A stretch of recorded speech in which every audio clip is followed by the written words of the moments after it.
And I think we're live.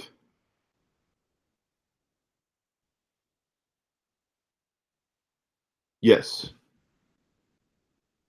I think we're good.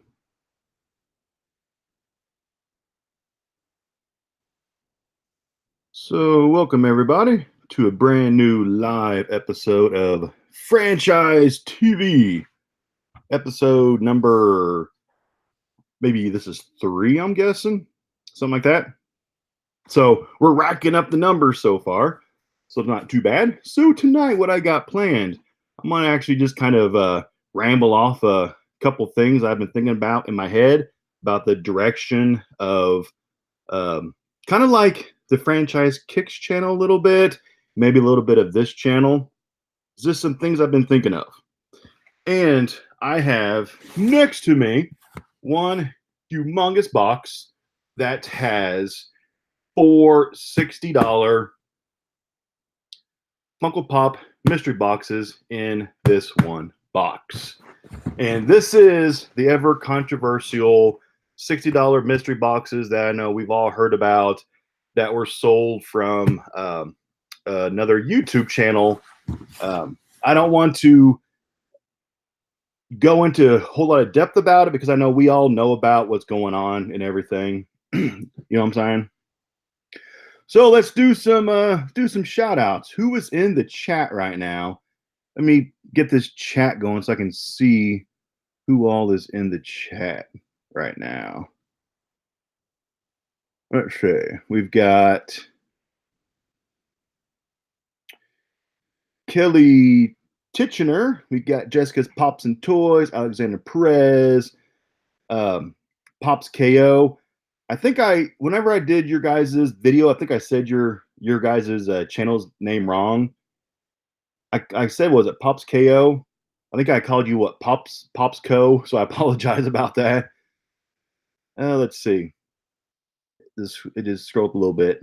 So we got Billy Bob, Chelsea Washburn, Monkey Spunk, Lavender, Erkman, Aaron Corbett, Star Wars 1323, Demon of Death 19, Kel Burns, or Kel Bell Orms, that's a tongue twister, Kathy T, Jessica's Pops and Toys, Caleb J, Donald Newman, The Metal Family, Matt Chapman, Stanley James, Alexandra Perez, Lady Funko, fellow Indianapolis Funko YouTuber. She's a collector. She's down in Greenwood. Kelly Titchener. I think I already said your name, maybe. And then I'm seeing some same names again. So what's up, everybody? Thank you for checking my live feed out tonight. So what we got going on right now? This is the summertime. During the summertime, if you have a YouTube channel, everybody knows that your views during the summertime start dipping a little bit. Your views always drop in the summertime because people are doing other things. They're going outside, they're traveling, they're going to the mall, they're going to the pool.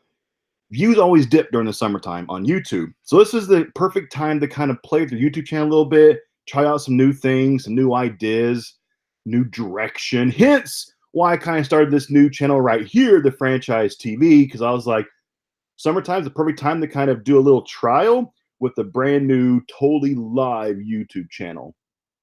This is the time to do it. And so far, I think this channel's been kind of fun just to kind of go live and interact with people. And actually, when I was setting up this video right now, I just figured out how to bring on guests onto the channel. Actually, right before I hit like start broadcast, I finally figured it out, how to bring on people, how to invite people to join me live. Yeah, I'm pretty behind on how to do this whole live broadcasting thing. Yeah, it's kind of sad. So, like I was saying, this is kind of like one of my new adventures with this. Yeah, some of you'll see. I just saw my boy Graham. He has a little wrench next to his name. I made you a moderator, so you have the hammer to moderate and to anything that you see in the chat that you think's kind of inappropriate. You know, you have the power to delete that comment. You know. So just people that I've known for years, you know, I made you some moderators. There's only a few of you. So yes, Graham, you're a moderator. So lay the hammer down. You know what I'm saying? Um, I'm rambling. So yeah, so the direction this channel, I'm just gonna play with this franchise TV all summer long. So I do plan to actually go out and do some of these live out in the wild. Like I'm thinking about hitting up like an auction, doing like a live auction and like going live on that. But like with the franchise Kicks channel, I'm actually going to start dabbling this summer, getting back into buying storage units because I need to get more into the reselling aspect because that's what I do for a living is I resell. And I need to get more involved in the franchise Kicks channel and reselling because there's so much more to reselling than just pallet flipping. Like I need to show more ways that just the common woman, the common man can make extra money on the side. So I'm going to start doing some storage units. So that's going to be kind of fun, I think, because I haven't done those. Um, I've been to them, and it's been a long time. So I'm going to start doing that, and I have some more ideas for my franchise Kick channel. I'm kind of excited about. So during the summertime, June, July, and into August, while my views are kind of dipping down a little bit, because I'm ever since June 1st, like my franchise Kicks channel has dipped down like 20,000 views a day, but that's normal. It's summertime. That's normal. I'm going to play at that channel a little bit, and you're going to see a lot of new, different content, reselling kind of content. I'm going to start dabbling, have a little bit of fun. So I'm going to quit rambling a little bit. So let's see what some people in the chat are saying. Let's see. Brandy Witten, $58 mystery boxes. Yeah, I've seen a lot of people have purchased the boxes so far. I've only got one left. I need to actually head down to Barton's. I need to head down there sometime this week, and I need to get some more and see what kind of pallets they have available because I'm actually getting kind of low. So I'm actually heading down to a different liquidator Friday, picking up 5 pallets on Friday. Yeah, 5 pallets, 3 electronics, a toys, and something else. What is it? Home goods or something on Friday. Let's see. Storage Wars franchise kick style. Yeah, it's going to be interesting. I'm not sure how I would record it, but like if you watch Storage Wars, like that show is 100% incredibly fake. Like the whole show's staged. Nothing about it's real. I mean the like all the lockers are planted. It's the show's fake. Like what people actually find in these lockers is like 90% trash. Like it's trash. So I'm not sure how good these videos are going to be, but I'm gonna, I don't know, within the next couple weeks or sooner, I'm gonna get a storage locker. I think just dabble, figure out how I'm going to record it. The first couple might be really bad.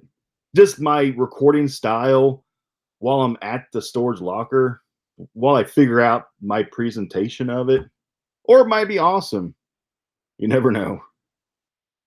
Let's see. So, see. Well, storage units in the show are bogus. Yep. I mean, Storage Wars, Pawn Stars, all those shows they're 100% staged. It's not real. We'll be in Greenfield Friday to pick up 2 pallets. Oh, Greenfield, it's the was it directliquidation.com website. I still have not bought from that place. I need to check it out because they sell Walmart pallets.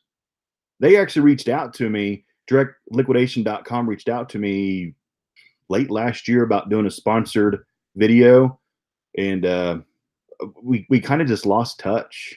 I don't really know what happened, but we're doing some communicating back and forth with the sponsorship with directliquidation.com with my channel since they have a warehouse hub here in my city. But yeah, it kind of fell through, but I need to check that place out and actually get some pallets from them because I've never bought from them as far as I can remember.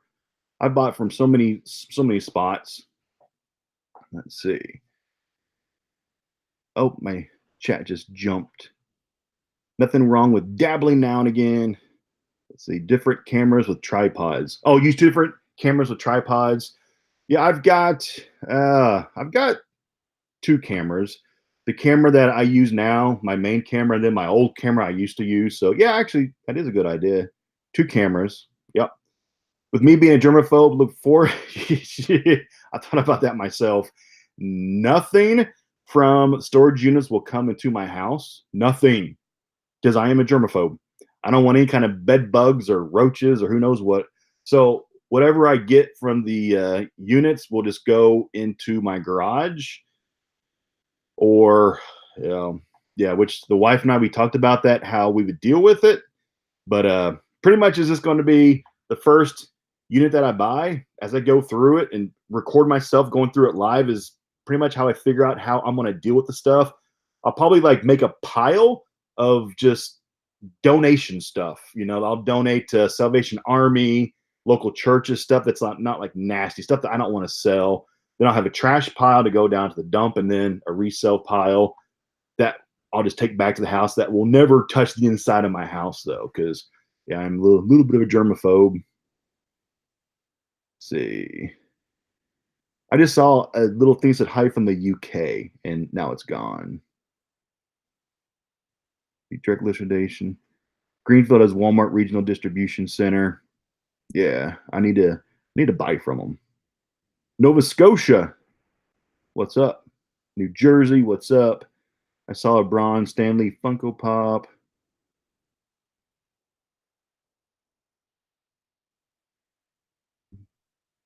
Use a body cam when you do a storage. That's actually a good idea. That's actually a good idea. To wear a body cam, that's a good idea, actually.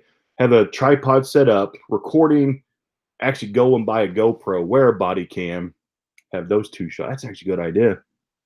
Yes, actually, thank you, everybody. You're actually giving me ideas of how to record a storage unit because the wife and I have been talking about like how to do a storage unit, like record a video, and I'm actually getting help right now of how to kind of shoot this because we're trying to figure out how to do this. Because this is going to be a new adventure for me.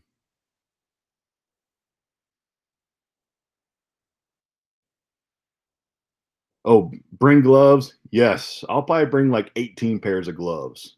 Yes, I'll probably I'm gonna say I'll probably wear a mask, but I can't wear a mask if I'm recording because it'll be all kind of muffled and stuff. So I can't really wear a mask. Ever thought about going to yard sales? Yes, I actually started doing yard sale videos last summer. Fun little fun fact, I guess. It was like last summer. It was like last May of 2018, when I was a purely a sneaker based channel still. When I was getting a little bit burnt out doing just sneaker videos, I actually started doing yard sale kind of not really vlogs, but just kind of videos just to kind of dabble in something different. And that's actually how I started changing the format of my channel. Was actually I started doing yard sale things, a little bit of thrifting, and the yard sale videos they did okay. And actually last night I guess I should say I actually sat down with my wife. We kind of had like a business kind of brainstorming kind of a meeting talking about how we can help grow my channels and help just make up some new content. And yard sales came up that um, we should get back into doing some more yard sale kind of vlogs to see the kind of the aspect of reselling when it comes to that, since that is a huge part of reselling is yard sales, because you can make some cash from yard sales. So actually that is on the agenda, is to do some yard sale videos this summer. And yes, so those are coming. Let's see. Was it fun meeting two peas in a pop? Yes, it was awesome meeting Stephen and Jessica. Yeah, we actually probably talked for like 30 minutes about it. We talked for a long time, and yeah, they're actually very cool, down to earth. They were authentic. Like meeting them in person, like what you see on camera, that is actually how they are in person. Like they're real people. They're not fake. They're genuine. They're nice. They're really fun to talk to. So yeah, I would definitely would recommend if you've never watched Two Peas in a Pop on YouTube, check them out because they're good people. You know. Let's see. Let's see. You'll sound like Bane just dress up. Yeah. Oh, hand wipes. Oh yeah, I'll bring all kinds of hand wipes. Let's see. Oh, you're in Kuwait. 5:54 a.m. in Kuwait. Claim ever watched Resale Rabbit? Yeah, I've watched Resale Rabbit.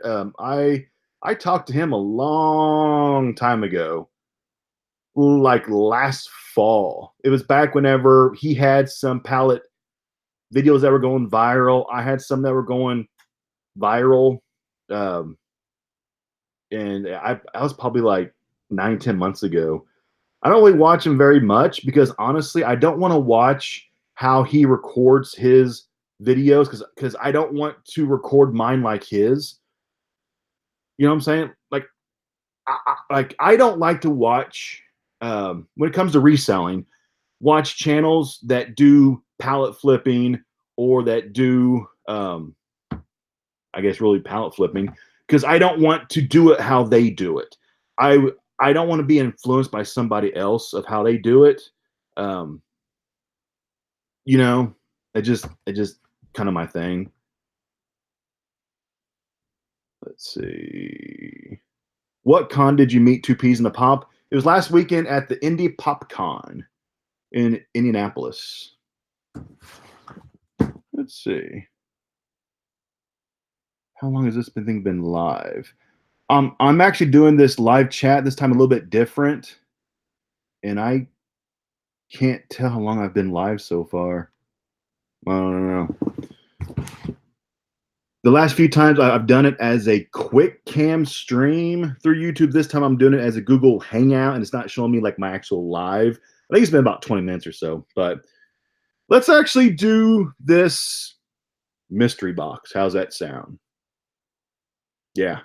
So if anybody has been following, let me push my computer back a little bit. If anybody has been following a little bit of the drama in the Funko Pop community the past 4 months, I'm sure a lot of you have.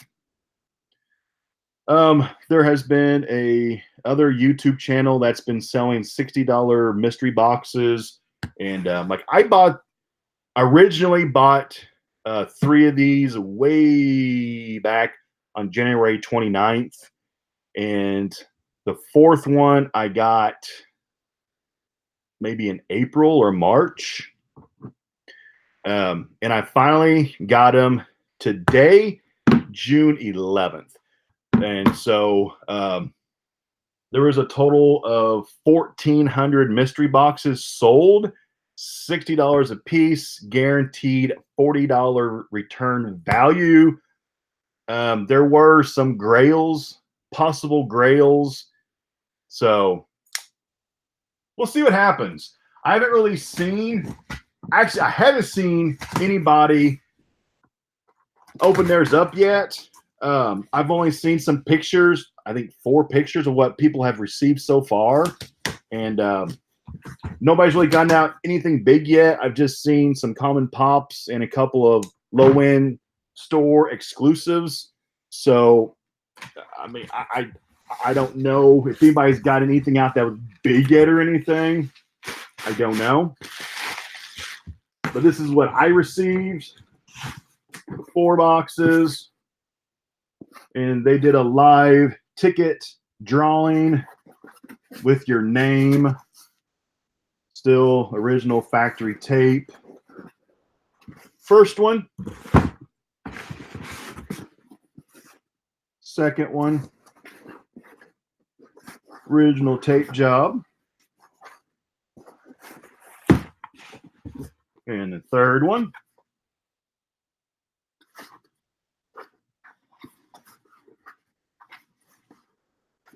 And the 4th one.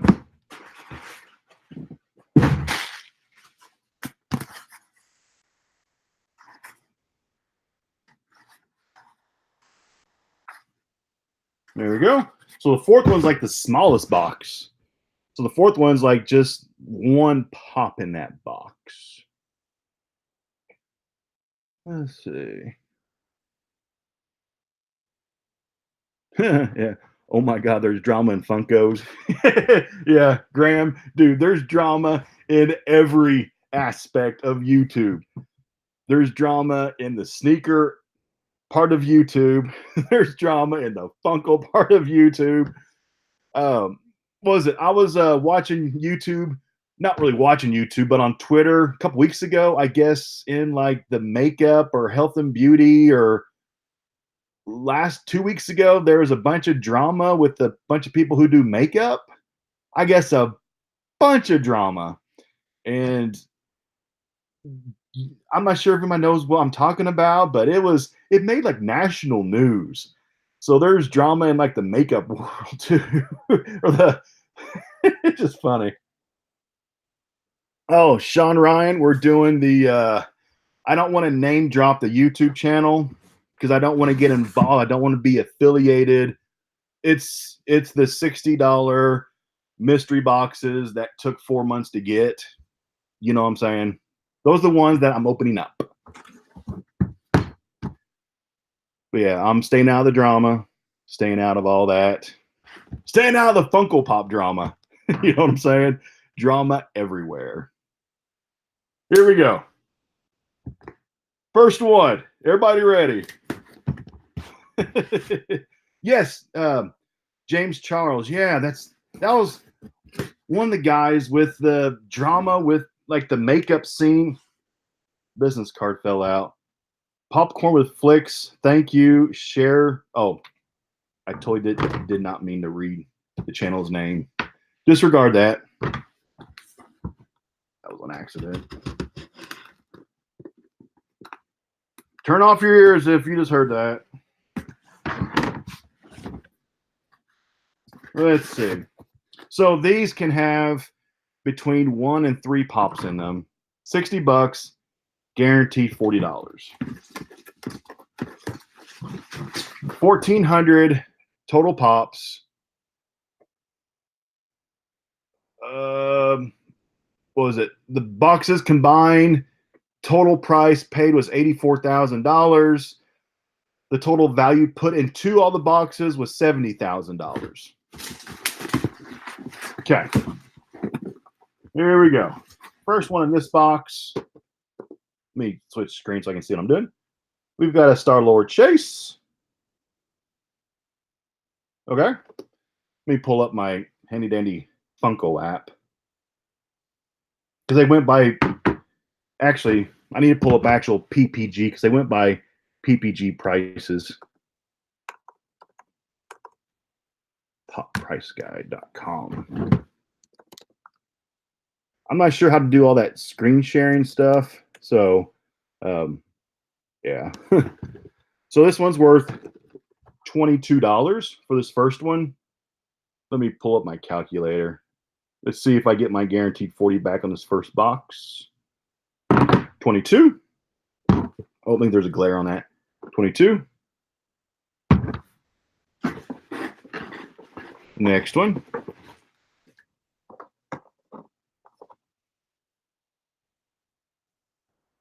Shere Khan. Tailspin. Okay. Let's see how much this one's worth.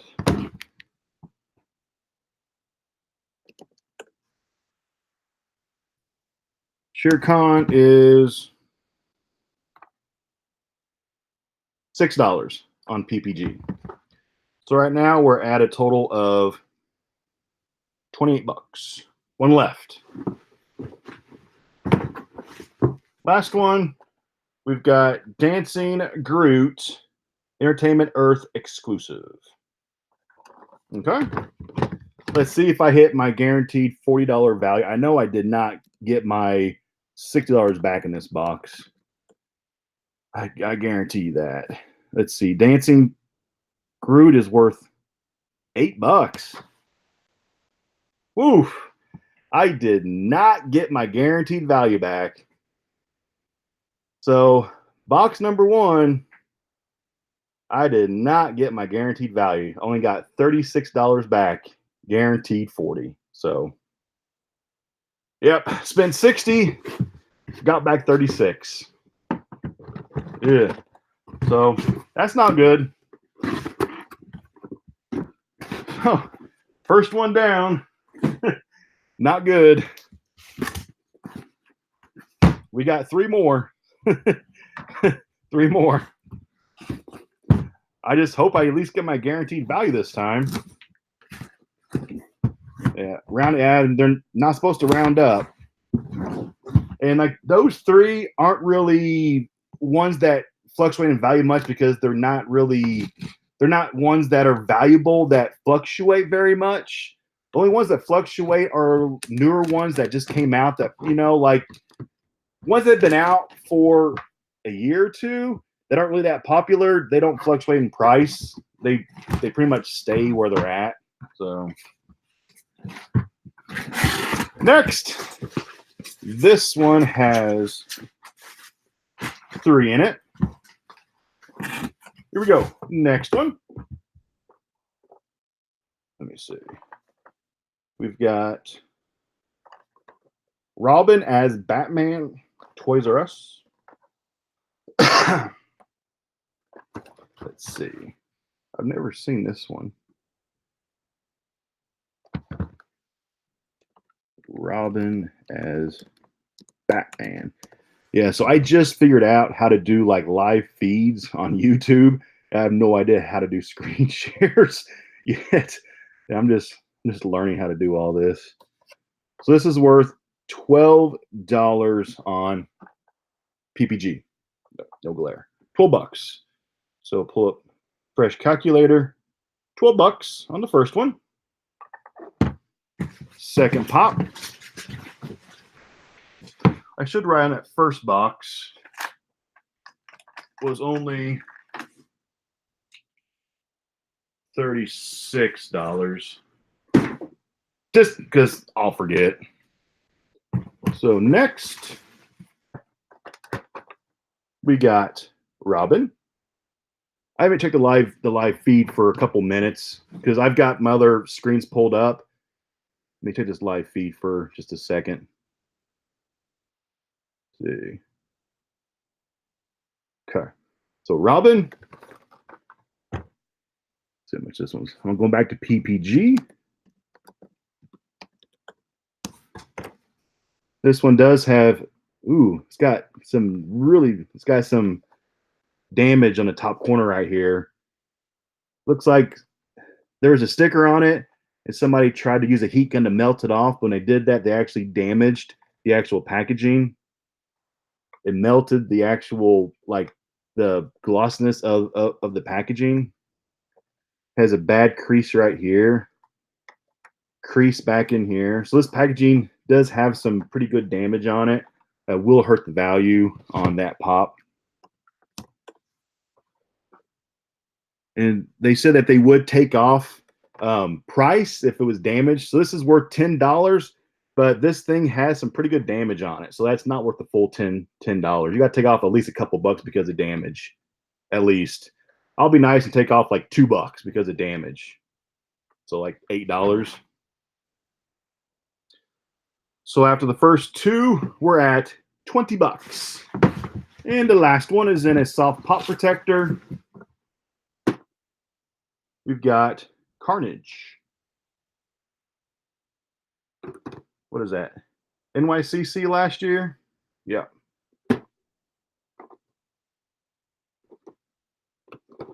Doesn't look any damage to the pop protector. Looks okay.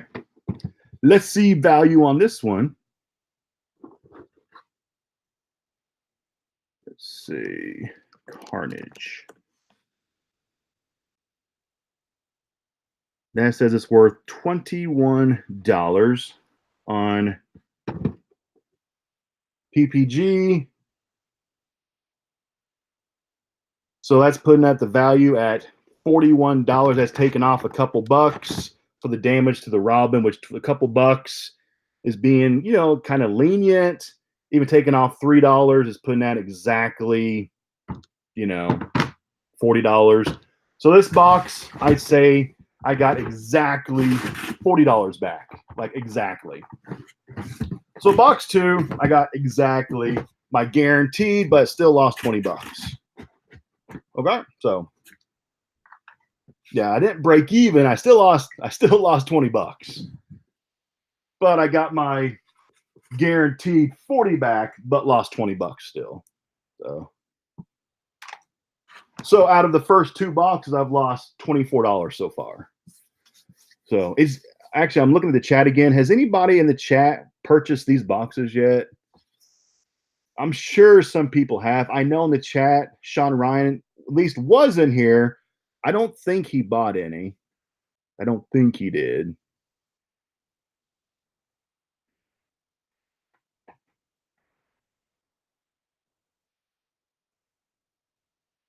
Doesn't look like it. I don't see anybody commenting that anybody bought any. Oh, Magoo, you bought 3 boxes. Have you cracked yours yet? Sean Foster, have you cracked yours? Matt? Yeah, Sean, yeah, I didn't think that you bought any. Jessica got 8. Graham. Oh, basically me, yeah, Graham. I don't think you bought any. Sean only got comments and not guaranteed money. Oh, you only got comments and not your guaranteed. Yeah. So my first box was pretty much was commons, and I didn't get my guaranteed. Let's see. I like to see if anyone gets a grail. Yeah. So far, I haven't seen anybody. So far, I haven't seen anybody hit a grail yet. The people I've talked to, seen pictures of, haven't seen anybody hit a grail yet. I haven't really seen anybody. I think the highest pop I've seen somebody hit was like $65. And that was just one pop in one box. So they pretty much just got their money back. So far. I'm not saying that there's not, just so far. Third one. So the last one is just going to be like one pop in one box. So this one has to be at least $40 then for the last one.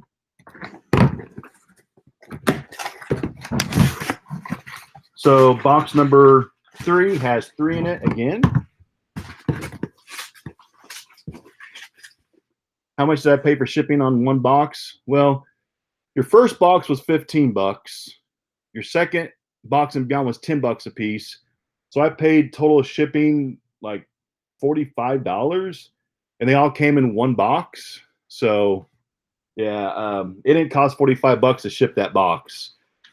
And I only live like 20 miles away from where this came. So I mean, shipping for them was from them to me would have been about $12. And I paid like $45 in shipping. So yeah, they made around 30 bucks in shipping. So third box, we've got, let me go back to my screen so I can see. World of Warcraft. What is this? Arthas?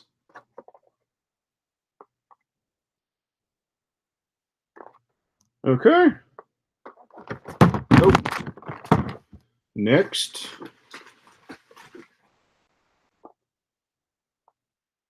Ready. What is that? Yeah, that one right there. Parzival. Ready Player One, Walmart exclusive. And the last one. This one is in a soft protector, so hopefully something good. Last one. Box Lunch. Anti-Venom. Venom. And this is not the one that came with the t-shirt that's actually like worth like 40. This is like the more common one, I'm pretty sure. That was available for a pretty long time. So yeah, I lost money on this box too. But did I get my guaranteed money back? Let's find out. Let's find out. Did I get my guaranteed back? Let's see. Parzival. So this one is worth $10. Clear it out. 10 bucks. Okay. Second one Arthas. PPG has it worth, is that the right one? Yeah. $12. Now we're at 22 bucks. Then we got the Box Lunch Anti-Venom. Come on, can't type. Venom. This one's worth, oh, where is it?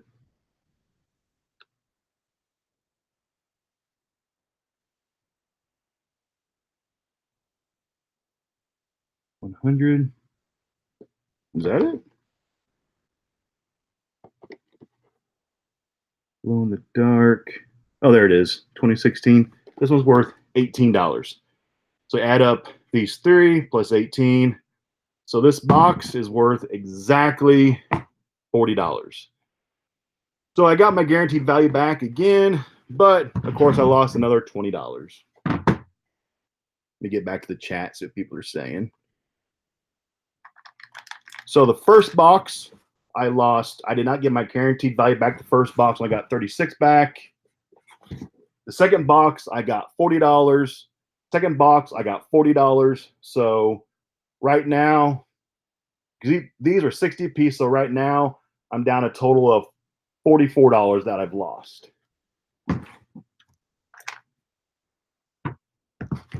So yeah, not doing very good so far.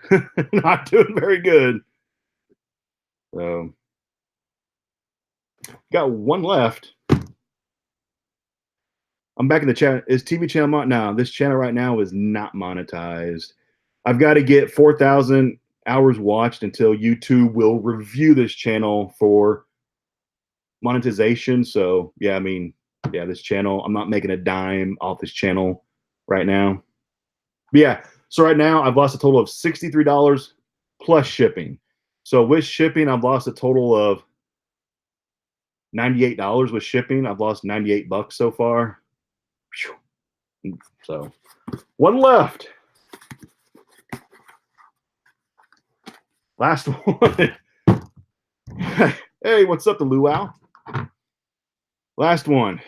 This better be something big. Those first three weren't very good.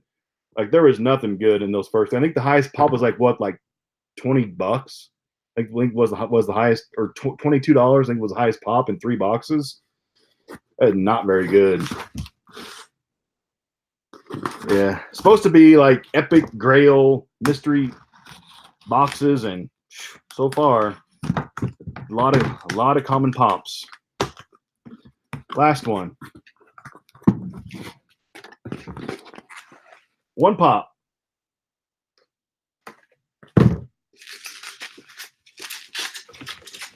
Come on, something good. I've lost 98 bucks so far with shipping. Let me make some money back. Last one. Here we go. You ready?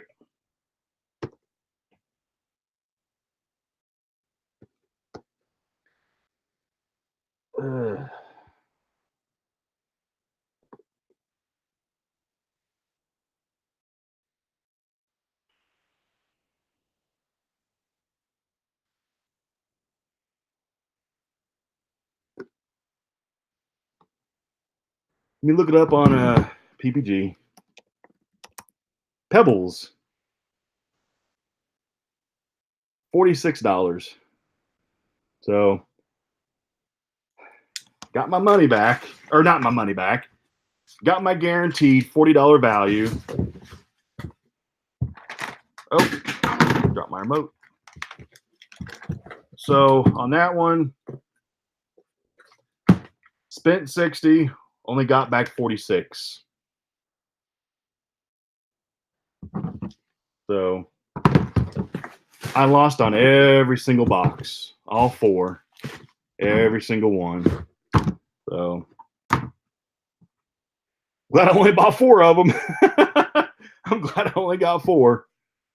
So out of all 4 boxes, the best hit came out of the last one with 1. That was worth $46. I think the second best hit was that anti-venom at like what was it, 22 222, second best hit. So yeah.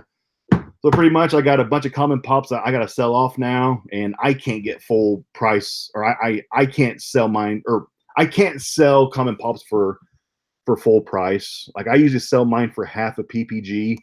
So when it comes down to, I'm actually going to lose more than what PPG says. So if if like the first box was $36, honestly, like once I sell them, I'll probably only get like 20 to 25 back. So I'll actually lose upwards like $40 on that first box. So yeah, that was rough. Yeah. So that was rough. That was rough. So yeah. So, whew, that was rough. So if anybody else bought some of these boxes, I hope you had better luck than what I had, because I never, on all four boxes, I didn't even get my money back that I paid for one box. So I lost on every single box. Yeah, that was rough. That was really rough. That was kind of like one of the reasons too why I didn't want to unbox these on my main channel, was because I didn't want to bring this drama onto my main channel, because there's too much drama around these boxes. There's just too much drama. There's too much controversy around these boxes. I did not want this on my main channel. Didn't want to bring that negativity onto my channel. You know what I'm saying? So yeah. So if you bought these, good luck. I hope you did better than what I did. Everybody else did. I haven't seen anybody. I don't know. Anyway, yeah. So let's see.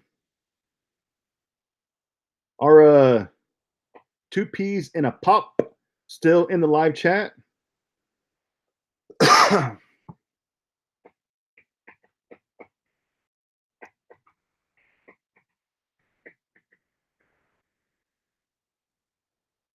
A cold beer. Actually, I'm on a Nutrisystem now, so I'm actually on a pretty hardcore kind of a diet. So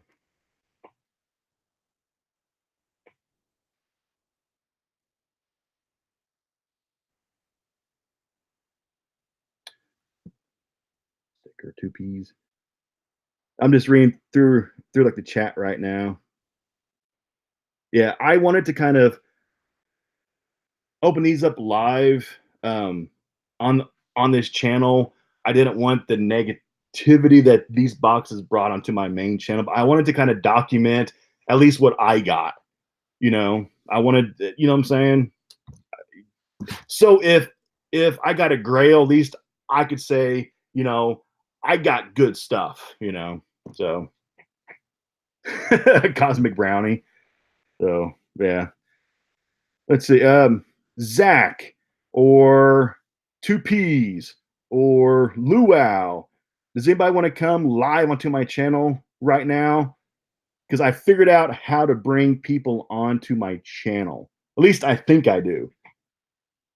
I think I do.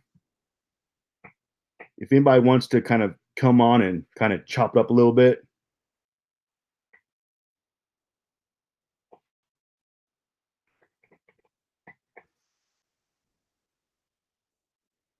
Lost 90 pounds on keto. Yeah, I need to drop about 200 pounds. I'm getting way too big.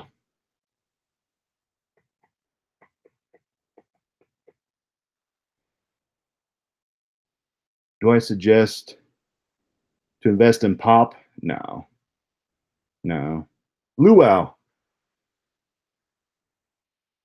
I think I have your email address, Luau. Let me look in my email. I think I invite you by your email. I'm new to this whole live thing. I haven't really ever done it before.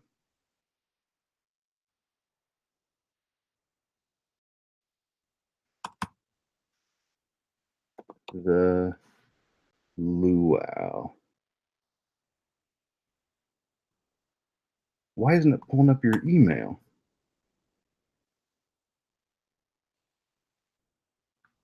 Oh, okay. Looks like I'm gonna get 2 peas and a pop on. We're gonna get the luau on. Everybody, hold on. Don't log off now. We're about to have a whole room full of people. Hold on. There's going to be a little bit of a pause with me talking while I try to figure out how to do this um, bringing people on thing. Be patient with me for just a minute.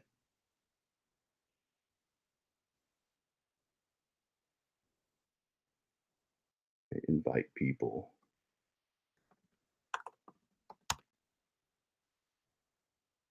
Oh, not trash can. Email.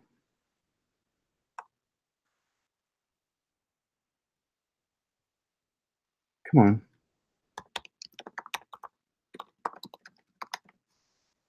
There it is. Okay, the luau, I just sent you an invite. You've been invited.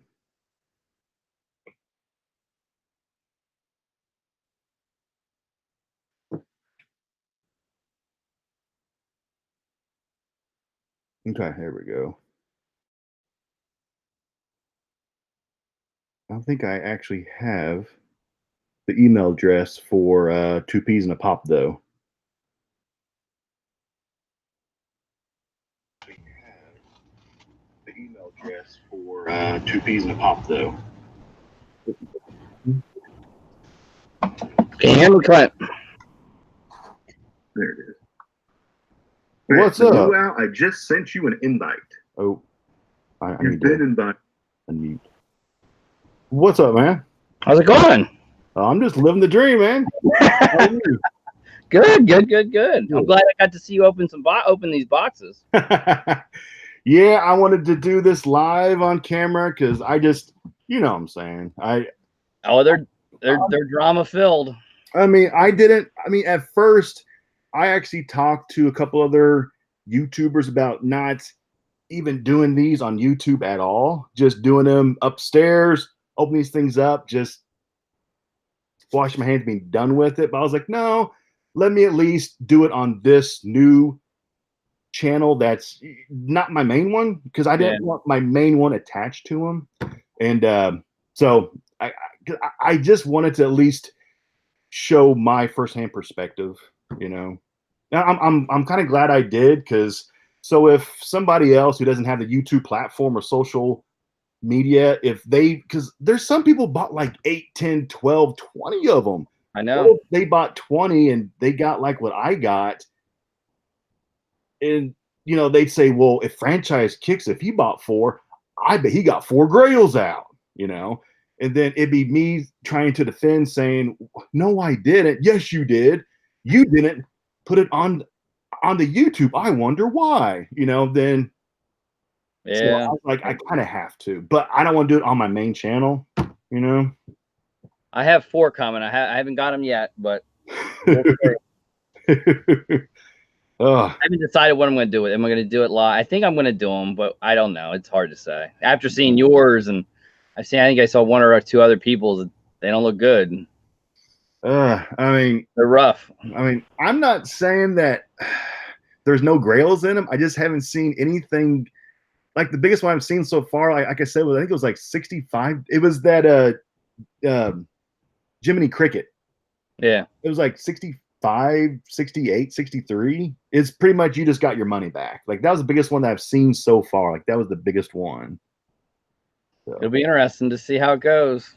So I mean, 1,400 boxes. There's probably like what? I mean, maybe 20 pops that are worth more than what we paid. Maybe. Like I really don't know. It's hard to say. They opened a lot of boxes at Christmas time, and they opened a lot of good stuff. Yeah. But they had good stuff in the pictures, but 1,400 bucks, a lot of boxes. Yeah. I bought them when they were, what were they, 90 when they originally did it in January. Yeah. They were like 90 bucks a piece or 100, something like that. Yeah. Because I bought 6 when they originally dropped. I bought 6 because I wanted to do a 6-part series when they first dropped. 800 of them, $100 a piece. I bought 6, but then it dropped 60 a piece, 800 or more, and I was like, so it would have been 10 of them, and I was like, I don't want 10 of them. At 800 plus, I was like, nah. So I asked for like $300-400 back because I was like, I don't want that many boxes because I don't buy that many from a new company because that's Yeah, it's tough. You gotta feel them out. yeah. Yeah, I left it. I bought 2. I forget what the total 2 something, and then he switched it, and then I said, all right, well, I'll take the 3. Just give me the 3. It'll all work out like that. And then I won one on one of the raffles. So 4 of them are coming. We'll see. Eventually, I guess they'll come. Yeah. Sometime this month. Yeah.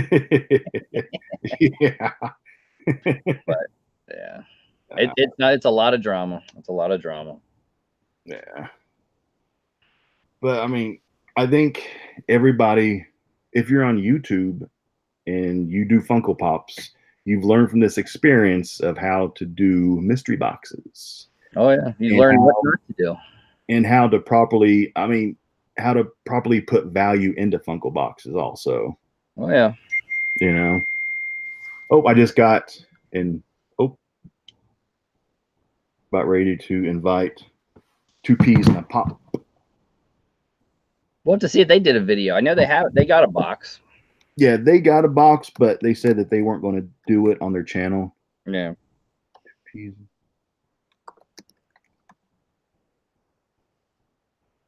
Oh, I misspelled it. Of course I did.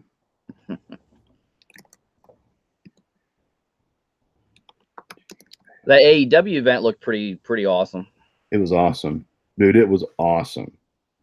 Yeah, I'm going in the one in Chicago.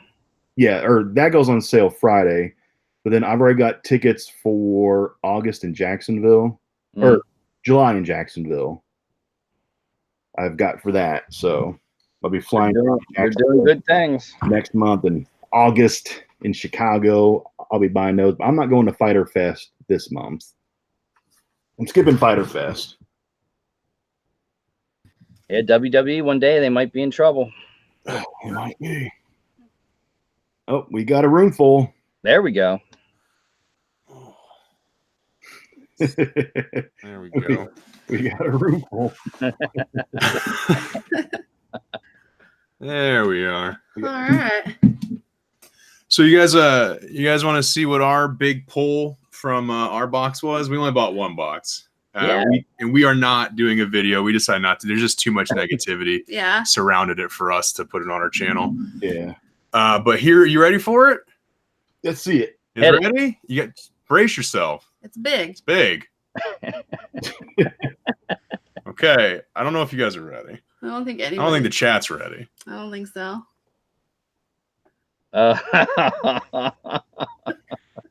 So not only is it the RuPaul, right, which is fine. There's no sticker. It's supposed to have a Hot Topic sticker.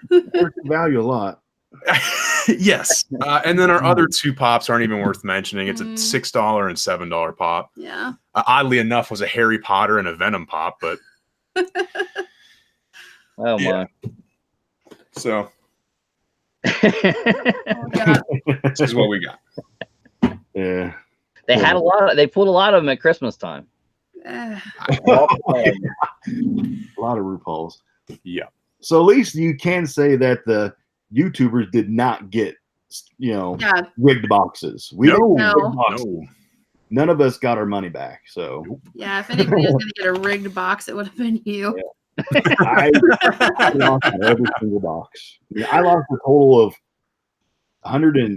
with shipping, $118 of shipping on 4 boxes. So I mean, so no, that's nuts. Mine weren't rigged. Yeah, that's crazy. Not rigged. Yeah, that's it's sad. Yeah, to give you guys an idea too, for those that are in the chat, right? This wasn't the only YouTuber. You guys are silly. This wasn't the only YouTubers doing mystery boxes.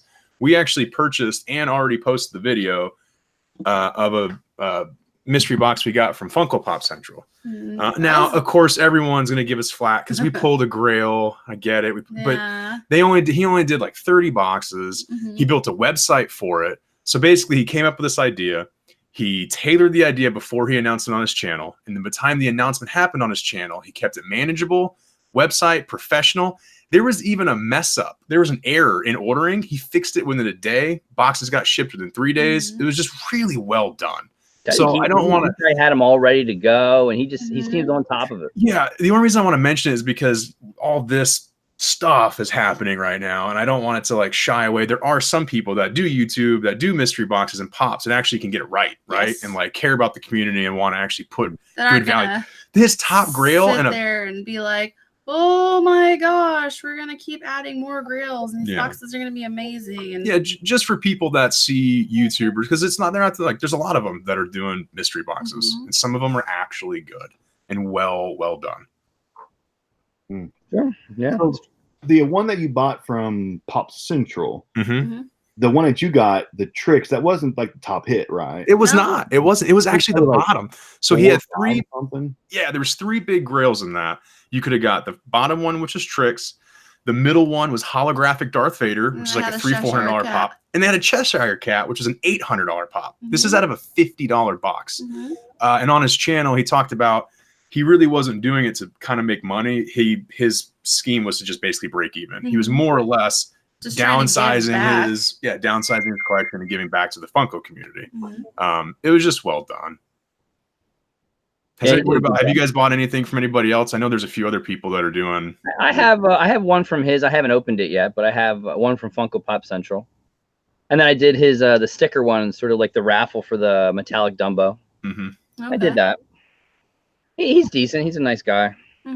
And I almost did Jetta Patrol. He did it pretty well too. He had it pretty well scouted out what he was going to do.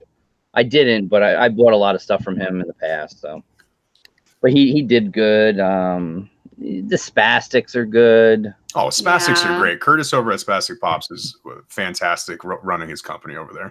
Pops KO. I've tried Pops KO now twice. I had them on a head-to-head. So it's like a husband and wife couple, Florida, and they started to do like Instagram for boxes. So they're not bad. I think they have one out now that's like 40 and they guarantee 42. You get your value. Nice. Okay. Some nice stuff. Yeah. Has anybody tried the boxes from the Nerdy Newt? I keep getting like Instagram blowing up about these. I have too. I've received like 3 or 4 people just randomly I've never talked to before. Keep pushing this Nerdy Newt, saying you've got to buy from them. This company is so great, and I keep. It's strange. Yeah. So it's this company. Him are pushing separate email accounts or something. Yeah, I don't know what that's about. I keep getting them too, all over my Instagram. Is that the one with the autograph pops? Yeah, I've seen it. At first we thought it was the Nerdy Noob, but then I was like, oh wait, no, that's a Newt. Because if it was the Nerdy Noob, we probably would have bought one.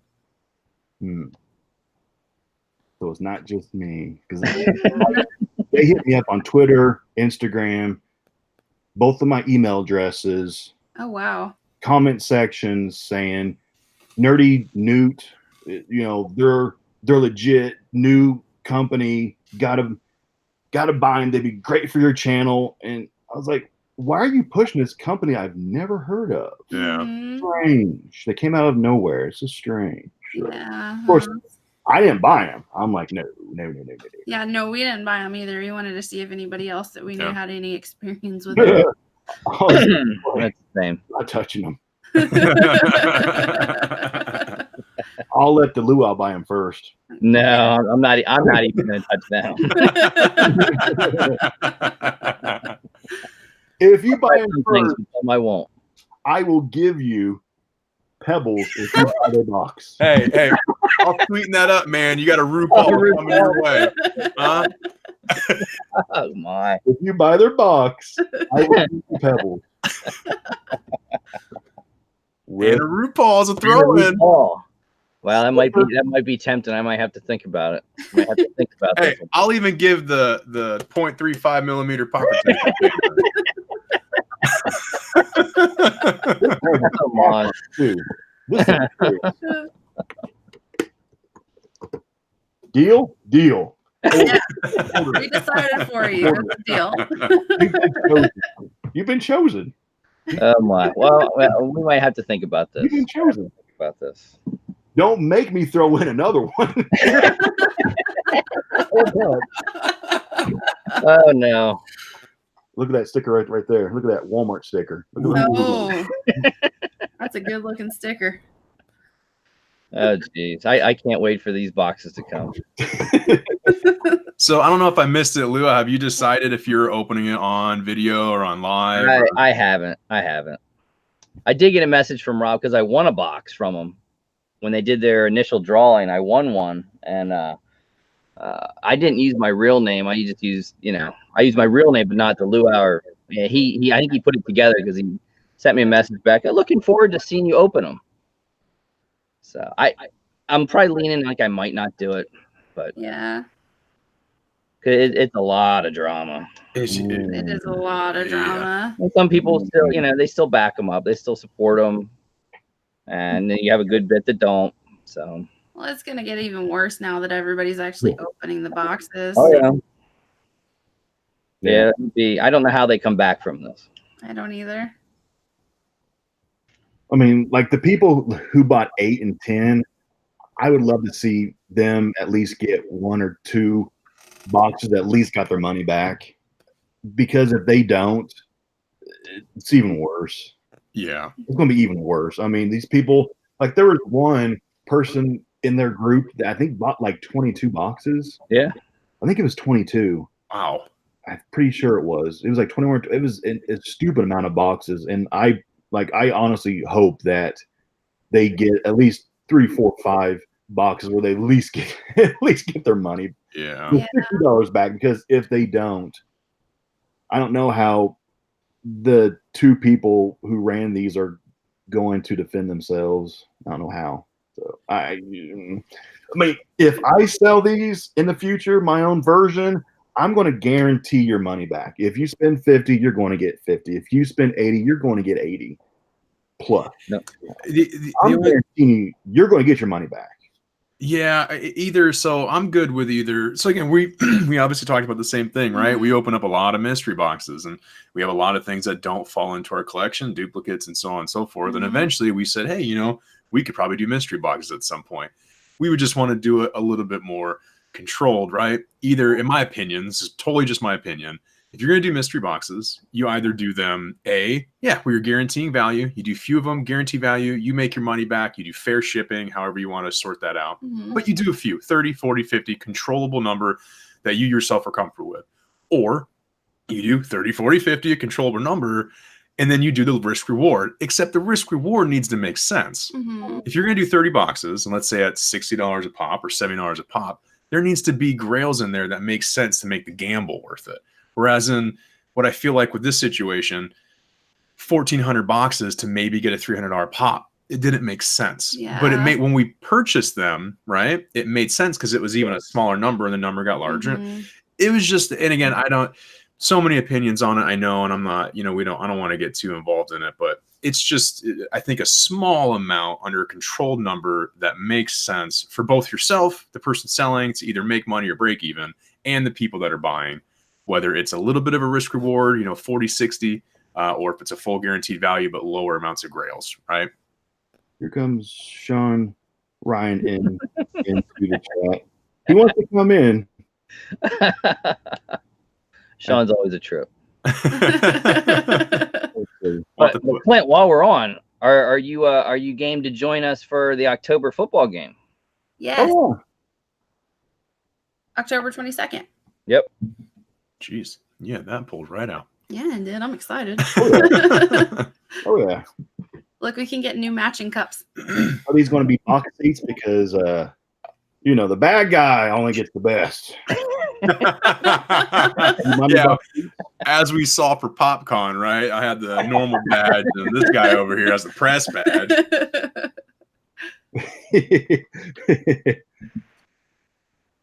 It was funny too, guys. At PopCon, the way it worked, right? We met up, and I got my normal badge and I'm in my normal person clothes. I got my iPhone with a microphone hooked up to it. Here comes the bad guy with his press pass and his camera strapped around his neck. Looking And... like that.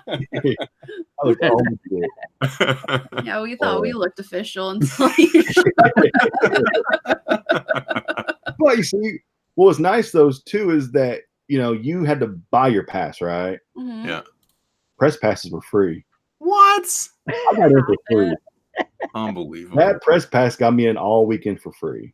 Unbelievable. That's good. Yeah. So next year, just more you know. contact them, and because like I emailed like popcon@something.com and said I have a YouTube.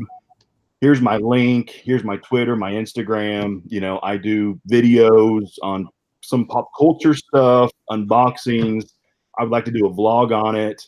I'll make the place look good, so on and so forth. And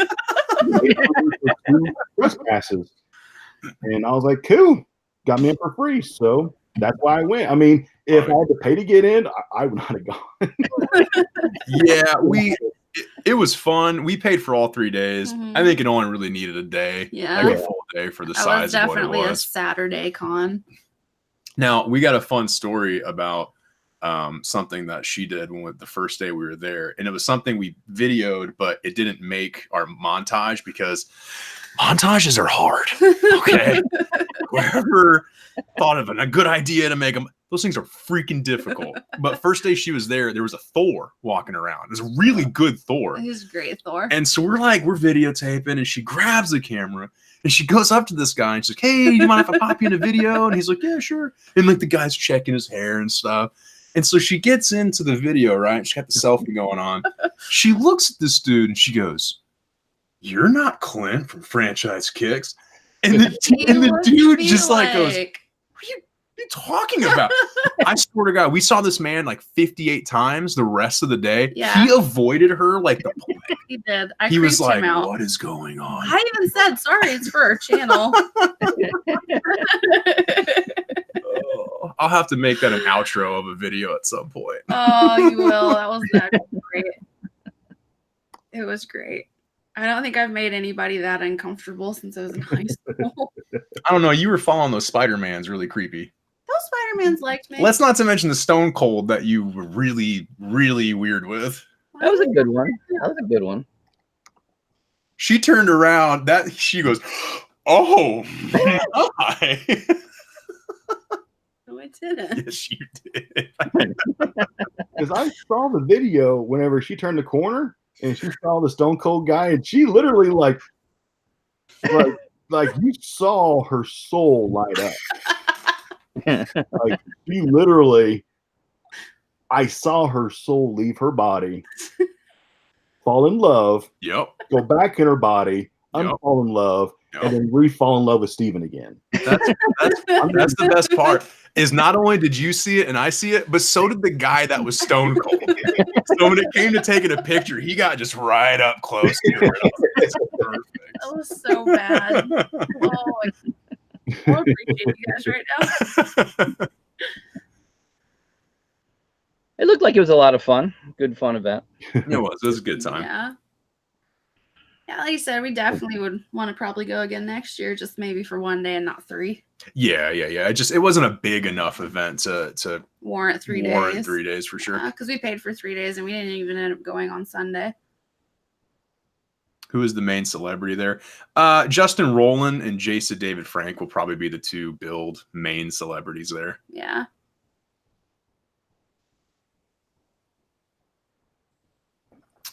PewDiePie. I actually learned how to thumbnail from that guy. It's not a joke. It's funny because I was trying to learn. It's fun. I was talking to Clint about this, but I was trying to learn Photoshop, which Photoshop is. If anyone uses Photoshop, bless your heart. That's what an extremely difficult program to figure out if you've never done it. And I was doing lots of YouTube researching and trying to find different people, and I found different creators. And then all of a sudden he's watching a video and I hear somebody say, "Is that too fast for you, hotcakes?" And I was like, "What are you watching?" I was like, "It's PewDiePie." I thought the irony was great. He's the largest YouTuber ever, and he just so happens to make a thumbnail video on how to can't go wrong, right? Oh man. Yeah, I need to work on mine because mine are bad. Oh, yours aren't bad. Yours still look good. Ours look. I mean, mine are just me posing.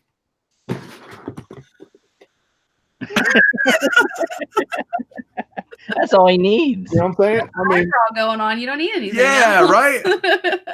Yeah. See. Exactly. Perfect. that is all that's all I got. I mean, I need some pizzazz, some things coming out of my head and stuff, and I need roses or something. So, hey, speaking of things coming out of your head, I just found out how to put the animation in for when we do Shing to have a little sparkle go ding. So, like, look out for that in a month when I really figure out how to actually put it in the video.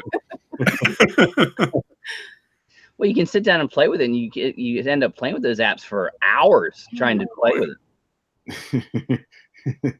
In high quality here in about a month.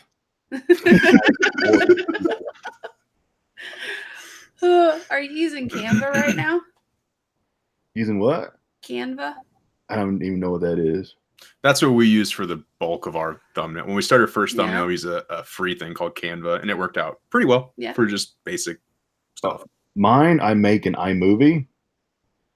Like, that's how I like take a screenshot, I put it next to like my video that's finished, and then I just take a screenshot, put it next to the video, like all the frames. And then if I want to put like a wow or a, then I just take like a PNG, put it next to me like here, and then I screenshot that, save it as a JPEG, and then just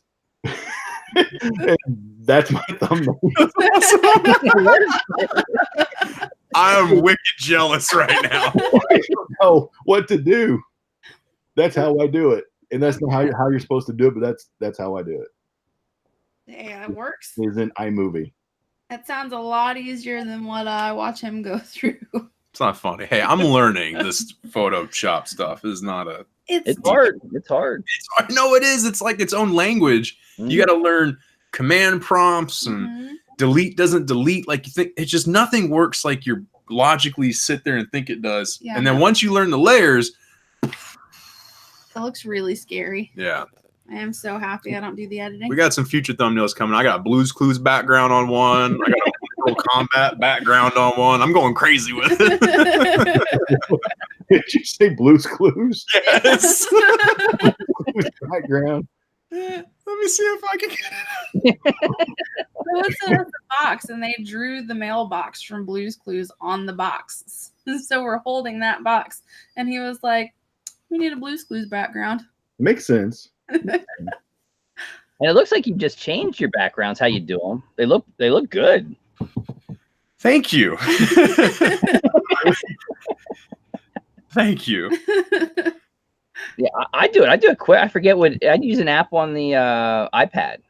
I forget what it's called, but that's how I do the thumbnails. Easy peasy. Okay. But I've been thinking about that app there, the program that you have, because Photoshop. It's massive. It's scary. Yes, it is. It is very, very scary. Well, Canva wasn't terrible. Canva was great. If you guys want to check out something easy that's logical, makes sense, and you just basically put your picture in there, pop some words in, put some art in. Canva, it's free, super easy to use. That's what we use for the editing. You use what? It starts with an M, doesn't it? We use Movavi. Movavi, that's it. Nothing fancy, just a normal, pretty basic editing software. Nothing you pay monthly for, which is nice. Yeah. I'm way behind. I've not heard of any of these. Never heard of them. iMovie works well. Absolutely. If I had a Mac, I'd probably be using iMovie. Yeah. Yeah. Sean Ryan said everyone should send the Poochians to us. Everyone could send Cupheads to Sean Ryan, then. Why hasn't Sean come in yet? I haven't checked in the chat because, like, I'm trying to figure out this whole live thing. With the Hangouts, like this Google stream that I'm seeing, like there's no chat. It's like just like the Google screen. Right. So then I have to jump back to like Safari page to see the chat, but then the actual screen is like a minute behind. Then Yeah, what I do is I just take the Google Hangout screen and minimize it to the size of that screen and overlay it, like pop that screen over it. So like we have the chat on the middle of my computer, and then I have our Google Hangouts minimized to cover it so we don't see the lag. Yeah, because the lag is it's bad. It's really bad. This is why I'm not a live kind of person, because I don't really know what I'm doing. And Sean's really good at it. He has it down pretty well how he does his lives. When we found out that we've been having troubles with Google Hangouts, come to find out it's just because we weren't using Chrome. Yeah. Started using Chrome and good shape. Have any issues no now. more issues. I have to email Sean the link. Yeah, he said the invites don't work. I invited those two though, and it just popped right up. I'm not sure what the link is. Oh, okay. So there's. Okay. Figure this out. I got this. Oh, there's so many boxes. It's scary. We've been on that. We had PopCon on the weekend, so we had to do lots of editing and pre-videos. Yeah, now like we got a lot of deliveries that came in between Friday, Saturday, and yesterday and today. So we just have a corner of our room and it's just mystery boxes, like a mountain of mystery boxes. We still have your box sitting over there too, I'm assuming full of chocolate. Yes. Yeah, you never know. You never know what might be in it. It's driving me crazy. I'm like, I know there's chocolate in there and I want to eat it. But I made sure it was addressed to you, Steven. I saw that. So many people have been showering the Steven on the name. I appreciate that. It like went opposite. Now all the boxes come to Steven and not me. Hey, Sean. Hey, what's up, Sean? Hello. There he is. It worked. All right. Well done, Clint. I'm proud of you. I got it all figured out.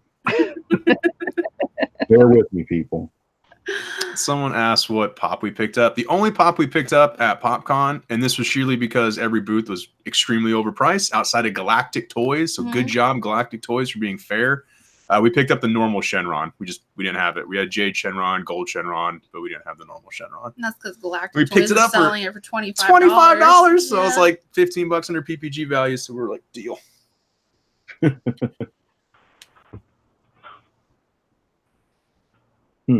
So Sean did not buy these special boxes.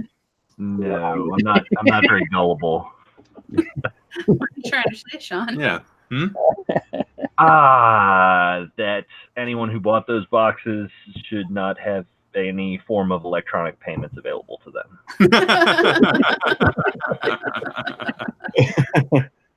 We were gonna send you a Night King, but then you're insulting us.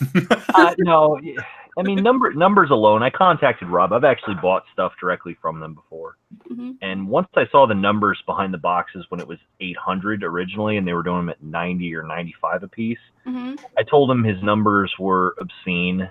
I said doing that many mystery boxes is inconceivable without some kind of infrastructure, and I was like, you're going to get screwed not only by PayPal, but the IRS is eventually going to figure out what you're doing if you don't report all that properly. Yeah. And he gave me some. He gave me a bad response. Sean was blocked from the chat. No. I messaged him privately. I'm still in their Facebook group. I try not to speak up on any of this stuff too much.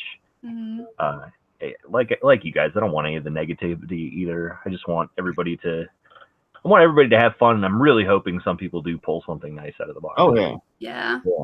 I hope some people do get some big hits. I mean, I hope they do. Well, I mean, the way that they're doing it, I feel like it's going to be everybody loses $20 on every single box, and then one person hits something big. So there's not going to be a whole lot of variety in that. Not if there's 1,400, man. That's the problem. Yeah. If there's 1,400 and 4 people hit, there's gonna be 1,000 of us that yeah. There's gonna be a lot of people. I think the big hit was what? Tony the Tiger? I don't even know if it was the flocked one. I think that was the big one. It was the flock Tony, but that was the biggest one. I mean, for $84,000, there should have been something that was like worth several thousand. Honestly, there should have been like a headless Ned Stark or something. You know, precisely right. And just there should have been several bigs, several bigs. Yeah. That's the thing, though. If they would have just stuck with their original 800 and then shipped them out in a timely manner, I don't think that any of this controversy would be happening, even if the boxes came out the way they are right now. Yeah. Communication was a very big key for, I think, the breakdown of what happened. And first, in my opinion, so I'm a businessman by profession, right? I run a business, and the thing that I talked to Rob offline, months and months and months ago, and I told him, I said, hey man, if you got 800 boxes to sell, why don't you start a business with it? Like, why not just slow it down and do 30, 40, 50 and man, do this all year round? Like, steady income, you can actually make money. Like, I'm just saying, to be honest with you, right? Like, if you, like, why not, right? It would have been not just easier for you guys and way less stressful, but you could have legitimately made more money than 84,000 and people would have been happy continuously throughout. And that's just, forget the Funko Pop side of it, right? Just your business. It just made sense. If I had 1,400 pops right now, you would see 2 peas in a pop mystery box company. Well, look at Curtis is perfect over at Spastic. What he's doing, small batches, people love him. Now he's doing more of them, and he's doing great.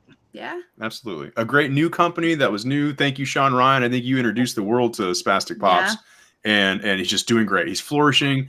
Boxes are variety. You get $50 boxes. You got the grab bags. You got the 100, the 250. Great range, small amount of boxes, good value. Some are guaranteed, some aren't guaranteed. It's just good.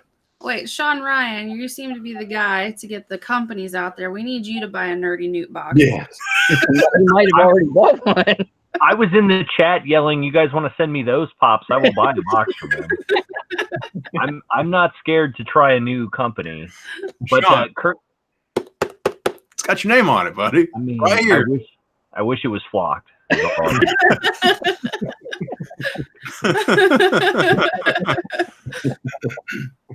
The question is, which one did you guys actually look at the site? Because they have like 5 or 6 different mystery boxes they're trying to sell. Oh, the only one that I saw was for the autograph box. They have a Grail one. They have an autographed one. They had like different themed ones, I believe, like anime and movies. I think. We'll send you our pops, and you just buy the most expensive. Great. I think their Grail one was kind of pricey. I think it was $250. Yeah. Oh no. I wouldn't go that high on new. Not for a new company. No. Yeah. No. You'll get $10 pops out of that thing. Whoa. Well, I mean, the thing that I liked about it is they had a fake pop in one of their photos initially. And Brian and Brittany over at Cheap and Nerdy actually contacted them and said, hey, the Golden Frieza you guys have listed in your Grail box is actually fake. And of course, like anybody else, they were defensive at first, saying, oh, no, it's real. And Brittany went through and said, okay, here's why it's fake. This letter's wrong in this place. The spacing around the number on the pop is incorrect. Here's a real one to side by side it with. And they were actually reasonable and said, oh, all right, well, crap. We'll redo our photos. We'll take it out. And I think they said, we're going to send you guys a free mystery box for pointing that out to us too. So I thought that was cool for a new company to do. That's cool. Yeah. That's cool. Customer service. They did the right thing. Yeah. Keep the rep going, you know? Yeah. Not just tell the customer, you know, that they're wrong, bash the customer, make the customer feel like they're the villain, you know? You know what I'm saying? Yeah. And they did the right thing. It's an easy fix for some of these new companies. Curtis does a really good job of it, and I was willing to support him because I knew him beforehand, and I know that these guys buy collections in a manner that they're paying, you know, half to 75% of what PPG actually is. Sure, absolutely. Yeah, so when they're sending out a box and saying they're guaranteeing value, it's because they have a profit margin of 40% on it already. Yeah. So when they have a box where they've got a larger Grail in it and they have a tighter profit margin, that's where they guarantee you less money. Mm-hmm. But certain companies, like I feel like Toy USA kind of takes advantage of that a little bit. And I'm not here to badmouth anybody on your channel, Glenn. I'm just they are constantly, you know, we're given half value we're giving you guys half value, and a lot of the boxes just barely squeak by, and the profit margins are there to do a lot better than that. So that's why I like Chrono Toys, why I like Spastic. Yeah. The only counter argument I have to that for Toy USA, because Toy USA is actually my favorite company to order from, but it's because of the high risk reward, right? It's I have a chance at getting, and I see people get them, so I know they're there. I know they're legit. I know the boxes are being shipped, and I know people are getting these. I've pulled grails from Toy USA before. I've also pulled half price boxes from Toy USA before. And I like that. But on the flip end, I'm with you. Chrono, we order Chrono boxes every Monday. Love them. You always get your value. It's fantastic. Chalice, I don't care. I get Chalice sends boxes of the same pops and stuff. But if you talk about sheer value, when have you ever gotten a Chalice box where you didn't get your value back? Yeah. Especially that $300 one they did. Right. Yeah. No joke. Yeah, I'm not bad mouthing Toy USA at all. I bought their Christmas $750 box. I bought the $500 damage box and put a video out. I'll buy their damage boxes all day. That's my favorite. Damage box, guaranteed value for little damage, unless it's Willie, whatever the dude is from Duck Dynasty that has blood spatter on him. It's pretty good. Well, Clint, you got the big chalice. You had a pretty big hit with that one. Yeah, I did the $300 box, or 500, 300, I think it was. That's that SpongeBob. Yeah, it was that SpongeBob SDCC. Oh, the lunchbox. I was really jealous about that, yeah. Yeah, I'm still trying to sell it. Like, nobody wants to buy it. I mean, nobody wants to buy that stupid thing. So, but it's still for sale. No one wants to buy it. I'm trying to sell for under PPG, and I still can't move it. So, but it's for sale. But it is not for sale on eBay, just because I don't want to have to deal with any kind of shenanigans. So returns. Yeah. There's certain things that I won't sell online on certain platforms if it's more than a certain dollar amount, because of past experience and things like that. It's only through certain groups, in-person stuff, and that's the kind of thing that's only in person or people that I know. So it might sit for a couple years before I sell it or trade it, something. You should reach out to what's the kid's name over at ADHD's World, who's obsessed with collecting all the SpongeBob stuff, and see if he has it. I don't know who that is. Ooh. Oh, sorry, it's a YouTube channel. Young guy who does stupid crap, but he Top has. Pops? No. That dude does some fun videos. He did one. No, this guy's more like a million subscribers. He's more like 1 million subscribers. I think Top Pops is like 100K. Yeah, he's in the 100K. Yeah, I mean, this kid is a avid SpongeBob collector. So I'll send you his channel name afterward, Clint, if you want to reach out to him and see if he needs it. Man, it's for sale. I'm trying to sell it. Or if I do my own version of mystery boxes, it might be a grail in one of my boxes that that somebody might. You might get it, and then it's yours to sell it. But it's a big hit, though. What are you asking for it, if you don't mind? 3 something. I see a couple of people in chat asking. What's the PPG on it right now? I don't even know what the PPG is. I have it listed in the store right now. It's the one where Plankton Shredder, right? And they're in the green lunchbox. Yeah, it's in the lunchbox. Right now I have it listed like 10% under PPG. The PPG's 410. 410. I got listed then at about 370 right now, but the first person says 350. It's gone. You hear that, guys? I mean, PayPal friends and family over here. Oh, I don't do friends and family. Goods and services. Because of taxes. Because of taxes. Because I don't need my PayPal shut down because they'll do it. Because I move a lot through my PayPal, and yeah. We have a guy locally who moves a few $100,000 a year for us to play gambling, poker games, stuff like that. He has to report all of it if he moves anything friends and family. So you can do it as long as you follow PayPal's rules. Okay. Yeah, but with me, because my PayPal is tied to my accounting stuff, so it all has to be legit for my taxes. So So $350 out the door, shipped in the U.S. It's yours. $350.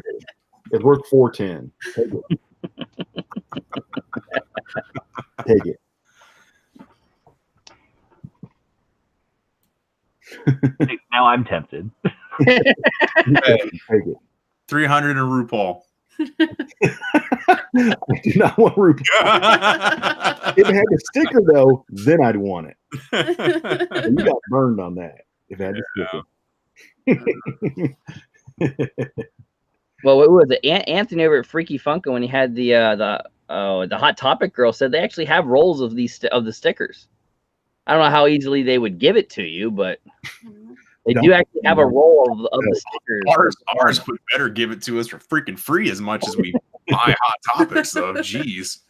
But yeah, she said, yeah, we actually have a roll of the stickers that in case it would fall off or didn't come with it, we'll put it on. Our local Hot Topic guy knows us by name at this point. Yeah, I actually had my mom go and pick up one of my pre-orders because I had all the kids. And like, you have to do IDs. I was like, Mom, just put me on speakerphone. And I was like, hey, Derek, it's me. And he's like, oh, God. Funko Pop.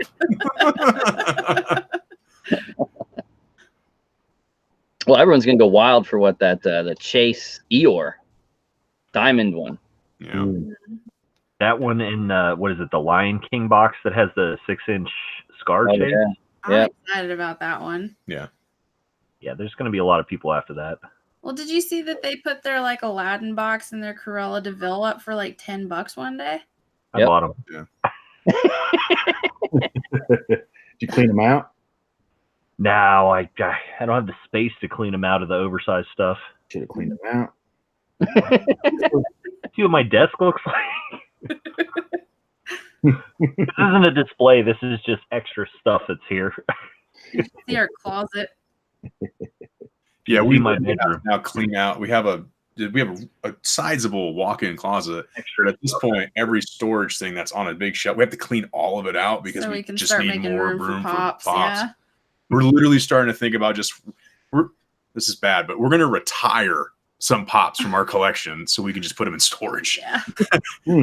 Because there's just so many. We don't want to get rid of them. We like them. We're like, well, we like them, but we don't have room to put them anywhere. One day when our kids are moved out. Yeah. Well, our other rooms.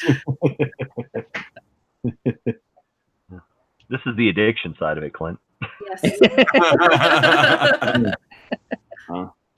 The only ones that I have are these here because they're all autographed. That's it.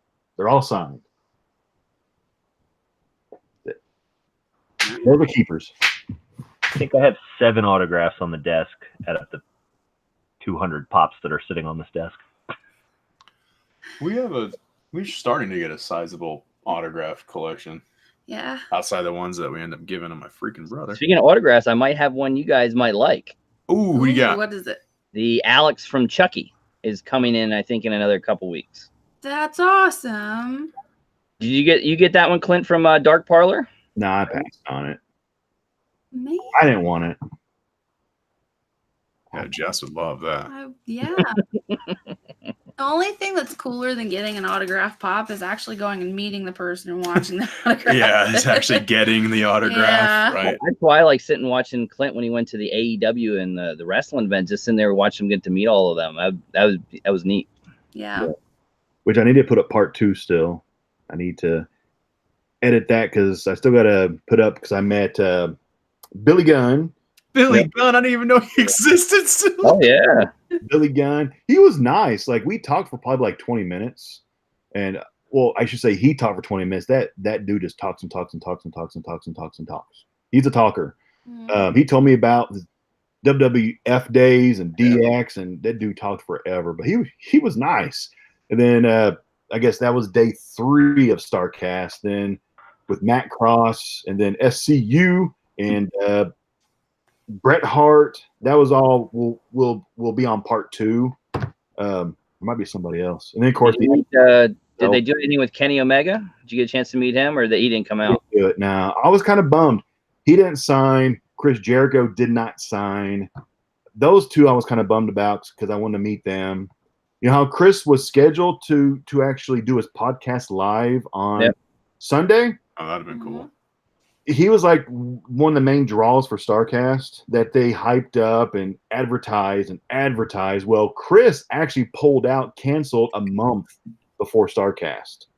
StarCast knew he canceled a month in advance that he Didn't tell anybody. but they didn't tell anybody. That day on Sunday, there's maybe 200 people, and we're all in line to go into the panel to see him do his podcast live. And the rumor was Chris wasn't going to show up, to stay in character, that he's a bad guy now. He doesn't care about the fan, doesn't care about anything. But yeah, it's just a work, he's going to show up. Well, StarCast and their security guards, they said just go ahead, sit down, or wait here, for about an hour, and then just stick around. You never know what might go down, So we stood and waited, drank beer. Beers were like $16 a piece there for a bottle of beer. Yeah. Well, that was for domestic stuff. Imported was like 18 to 20, and a bottle of water was like $8. Jeez. And so we finally got in to the panel to see the Jericho podcast. We go in. There's a big stage, and there is a cardboard cutout of Chris Jericho. But okay, this is all part of the work. This is all a part of Chris Jericho. He's a bad guy now. Cool. This is going to be something awesome. So we get in there. We wait. It's supposed to start like at 2:00. It's 2:10, 2:15. We're waiting. Yeah. Heel Chris Jericho. And they cut on this big screen of Chris. He starts doing his little spiel. And he goes, "You marks, I'm not going to show up for you guys. You don't appreciate me. You don't respect me. I'm not going to ever," bad guy character. Yeah. He's coming through the stage here in just a minute, So we start chanting, Jericho, Jericho. He doesn't come out. That's actually really clever then. He doesn't come out.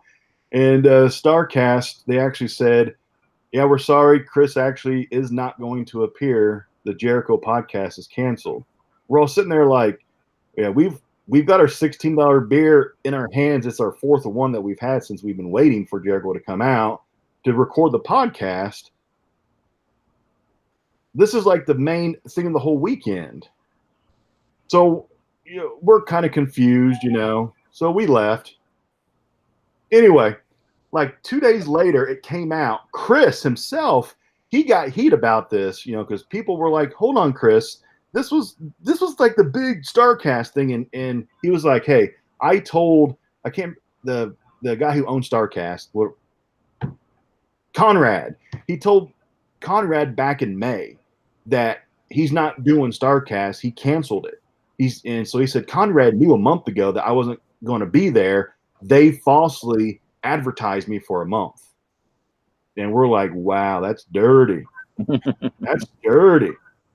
So anyway, I'm not too sure how I got on that, but so that was one of my bad experiences about StarCast. But that was not AEW's fault. That was StarCast, which is not AEW. Yep. That's separate. Yep. So yeah, I wish I could have met Kenny, could have met Chris, seen the podcast, but beyond that, it was freaking awesome. It was awesome. It looked like it. It was awesome. So 10 minutes later, I'm done. It's kind of a clever way of doing it, though, right? Because Yeah. he's the heel, so do the videotapes. Oh, I'm not gonna yeah. But I could imagine the crowd being like, "Oh, he's coming now! Here he comes!" It was awesome. Everyone just waiting and waiting. He never came. At least they played up him being a heel, right? Now people really do like, "Oh, I there you go." mean, we thought for sure he was coming out, and then he didn't come out. See, I think of Chris Jericho. I think of Y2J. Chris Jericho, I remember WCW Y2J. Oh, it's so bad. It's not bad. That was great. So wrestling So was bad. fantastic. It was so bad.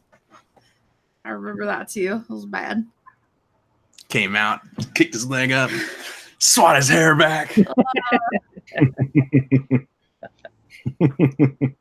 remember that. Love it. Terrible. Anybody listen to Fozzy? Ozzy's freaking awesome. I know, right? Christian band. Yep. Mm-hmm. We get refilling water. Okay. They'll probably make him the champion sooner or later, very soon, whenever that match takes place. Yeah, that takes place, I think, in Chicago, right? Him and Chicago Heyman. one? Is it Chicago or is it Jacksonville? One of the two, I bet, is when they're going to do it. I bet probably Chicago, the end of August. Boost it up a little bit, close to when they go on TV.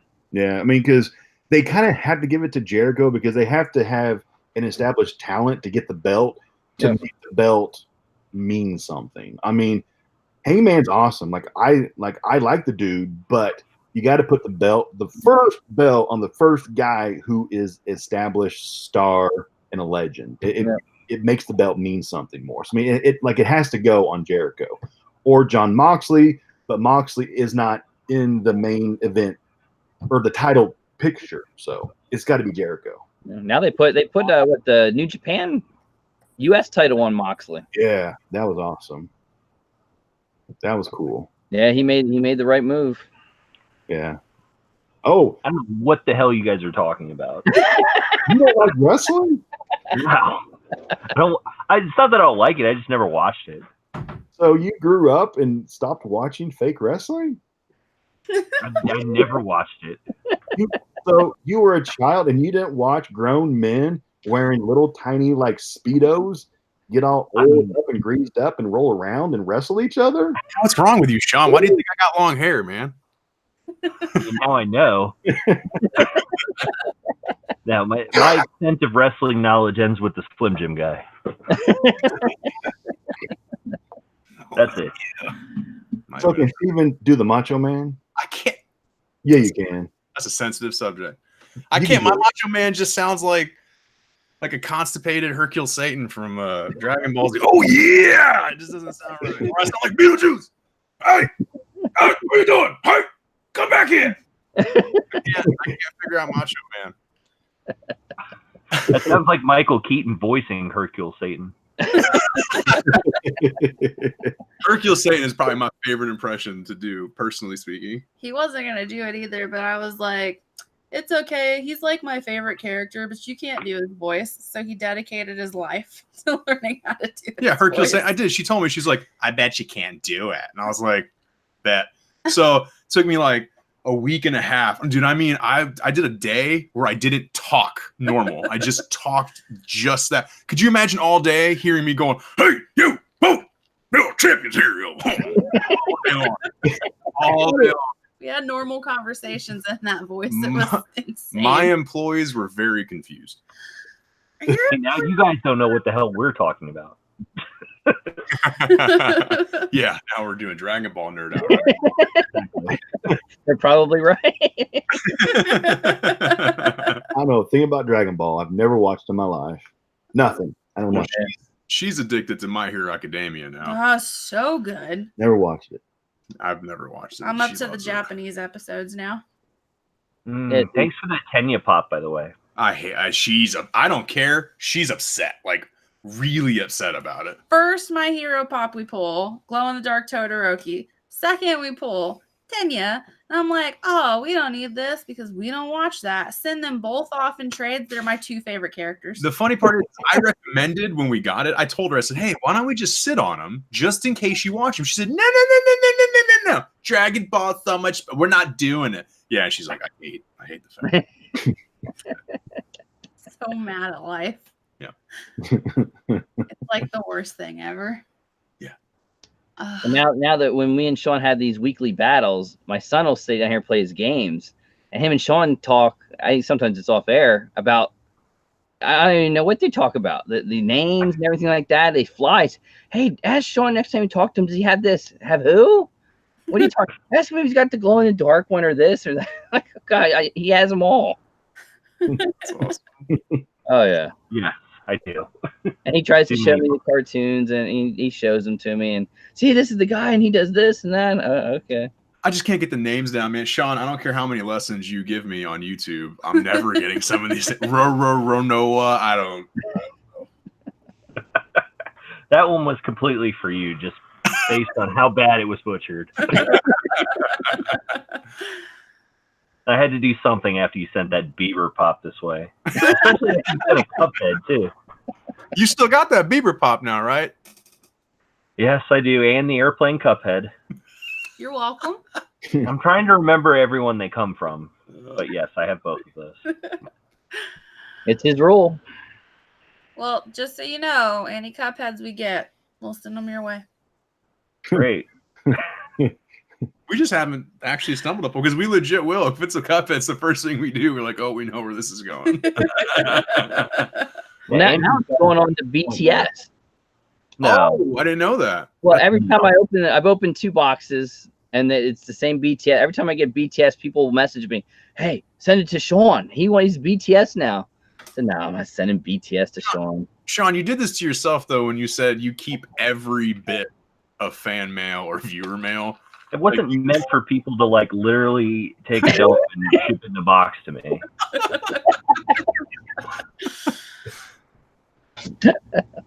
I was trying to be nice and say, you know, anything you guys send me, I will cherish and I will enjoy. And then everybody was like, he hates Cuphead. We're going to send him Cuphead all day long. We have a request for Steven to do Rick from The Walking Dead. Ooh. I want to hear that. Rick from The Walking Dead. He's actually from the UK, so his voice is a UK accent, but then he does a Georgian accent, so you got to do both. No, the only impression that you could possibly come up with off the top of your head for Rick from The Walking Dead is Coral! Coral! Come here, Coral!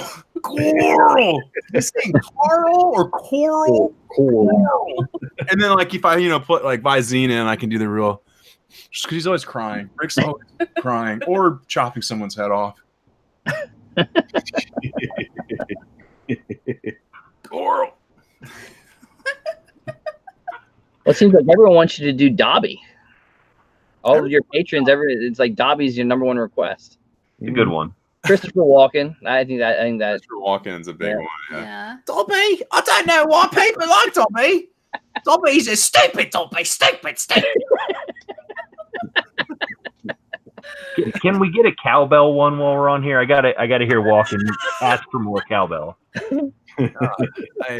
I see Christopher Walken. I can't just get. Clint knows this. I gotta say Foo Fighters, and then from there, you can do pretty much any kind of this. Now, what I need, there's only one prescription I can fill. It's gonna be more cowbell. But if I don't start with the Foo Fighters word, I can't do it. I can't just like jump into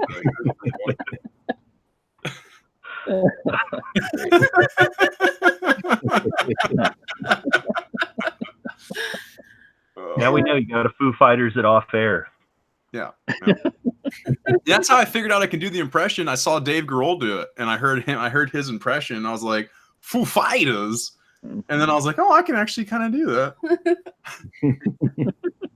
And then with everything else, you just got to calm everything down. And you got to talk in ways that make no sense. And you got to kind of keep your tongue on the top of your mouth.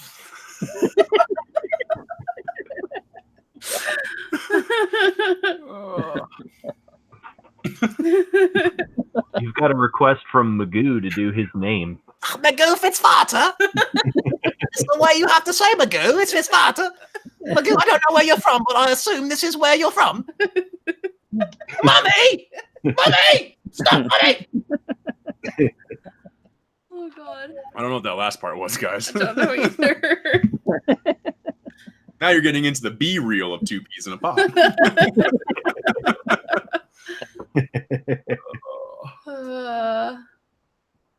One of you guys can do an impression. Yeah, what are your guys? You guys can do an impression of Everybody's somebody. gotta have an impression. Everybody has an impression. Yes. Mine's not popular. What do you do? Should I even say it? His name is Rob. and he sells mystery boxes.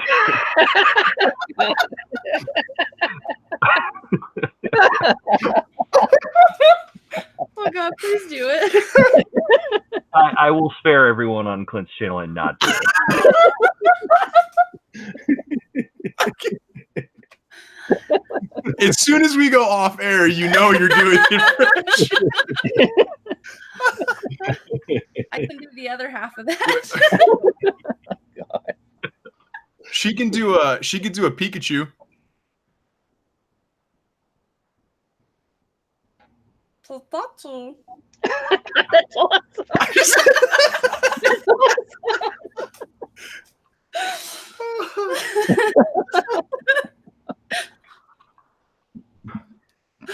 That's Weirdest, most spot on impression ever. I never knew she could do that either. Like one day we were doing No, I did it in the car and you almost wrecked. Yeah, well, because I was like, Pikachu, and she just did it, and I was like, oh my God, just like it. To James Hetfield from Metallica. Give me you, give me five, give me that. Ooh, yeah.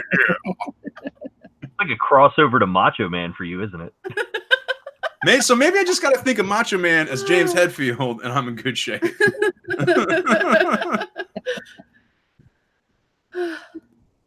Andrew, you got one? I don't have any impressions. Oh, come on. Everybody's got You one. got kids. I know you have an impression. I don't. I do stuff for the kids, but it's not an impression of anyone. It's just voices I'll do for them. That's it. That's all Okay. I do. Whip a voice out. I have to think about it. Let's see what Clint's got. Let me think.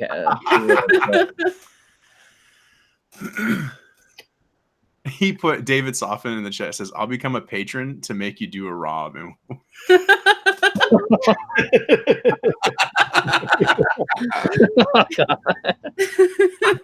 that would be a good one. Southern Planning says your children love you in the public or hide. They run and hide. Yeah. When they're like 5, 6, and 7, they love liked me. it. And then now I got 12-year-old and a 13-year-old, and they're Even our 7-year-old's like, no. That actually is true. Just me just sitting here, I'm doing my impersonation of Fat Thor just sitting here. True. Impersonation. Perfect. Nailed it. Absolutely. nailed it. Easy. Oh, you didn't even have to try. No practice needed. Nope. That's awesome. Best one there is.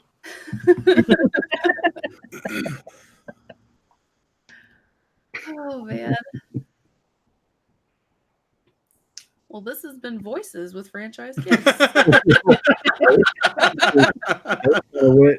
Went from talking about channel to mystery boxes to wrestling to voices, and yeah, We need to do a montage. Covered it all. We need to do a montage clip of a bunch of people doing voices and impressions, and then in the middle it's just Clint staring at the camera, raising his eyebrow, and it just says Thor.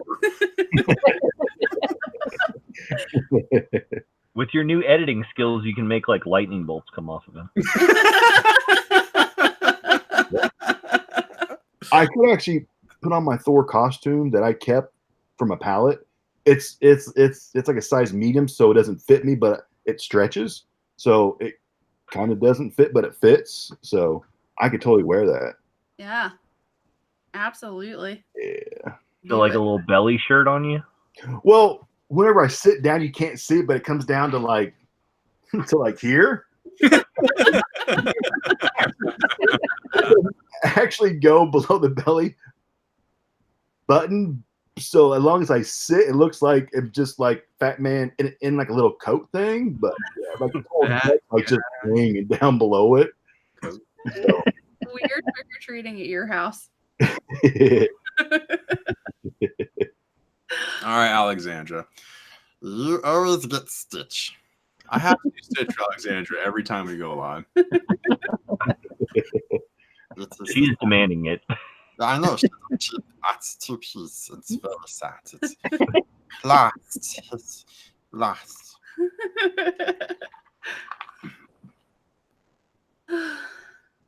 I think you got a new impression out of this too, Steven. So Chris Farley with the dance in the coat. Fat guy in a little coat. Do that impression. I'll one up you. I'll do Chris.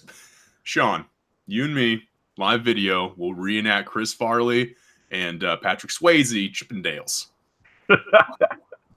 Except we'll both look like Chris Farley. I'm gonna say I don't think either of us qualify for the.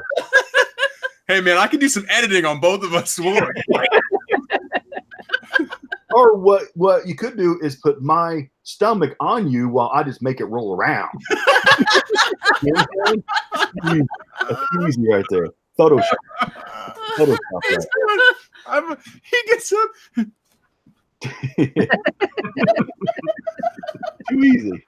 Put my stomach on you. Oh, I want to see all of this. I am very excited. Speaking of what we see, or when are we seeing the snot sucker? I knew someone was going to ask that eventually. So we are actually doing a live on Friday. We're not doing a live on Friday. Or not a live video on Friday. We're doing a video on Friday, and hint, the end of it might or might not have somebody using a particular snot sucker device. Yeah, we're recording it tomorrow. I can't wait. Would you need some extra ones? Because I've got more. Yes. No. I've got more snot suckers. I've got gas passers, and I've got the mom washers. If you require some more, I've got them. Gas passer is weird. Just let me know. Even I was like, no. Send me use one. That's your line. Your line's the gas passer. Thanks for popping in, Graham. Sucking snot out of a human being's nose. We're gonna be doing it tomorrow, so don't. Oh. There's some things, guys, on videos that are bits. This is not one of them. I am not happy about doing this. You deserve it. You sent Justin Bieber to live with me. You deserve it. You get a Colts game out of it. It's worth it in the end. Yeah. Be worth it in the end. Are you taking them to dinner too, or are you just paying for No, dinner. Oh yeah. Andrew's from the bill, man. Suck it up for. I think I'm flying out Friday, and then I want to see this Funkitos, and yeah, we'll take you to all the good shops around for sure. Maybe we'll go visit Clint. You know, boys, Funkitos. We'll have a very good time. Then go see the Colts and the Texans. It's gonna be awesome. Yeah, Colts Texans. I get to see some. I'm obviously a huge Colts fan. We'll get to see some Deshaun Watson, some DeAndre Hopkins. I'm excited. Should be a good game. J.J. Watt, Javian Clown if he decides to play. And the Colts will be there too, right? Have you bought the tickets yet, or are you? Not yet. So just let me know so I can give you the cash for myself and my wife, so we can get 6 together. Okay, we can do that. You guys are gonna have to tell me where, like, good seats. You guys probably know that stadium better than I do. Dude, I'm telling you, I've sat everywhere in that stadium, and I have never had a bad seat personally. Sat nosebleeds, down the floor, in the middle, club seating. I've been to the suites. Everything's good. Oh, the suites are nice there. Suites are very nice there. Very nice. It was the weirdest experience. I won suite tickets when I worked at an old company, and I'm sitting there, and I'm a football fan, right? I want to watch football. So this is when Peyton Manning was there. I'll never forget it because we got slaughtered. We were playing the Chargers, and Peyton threw 3 picks in the first half. So I'm upset, right? It's like going into the half. Peyton just threw his 3rd pick. I'm sitting there at the edge of my seat screaming. The person in front of me turned around and said, "Sir, can you keep it down?" It's a football game. No. He tapped my shoulder and goes, "Sir, would you like a massage?" I'm like, "If you touch me."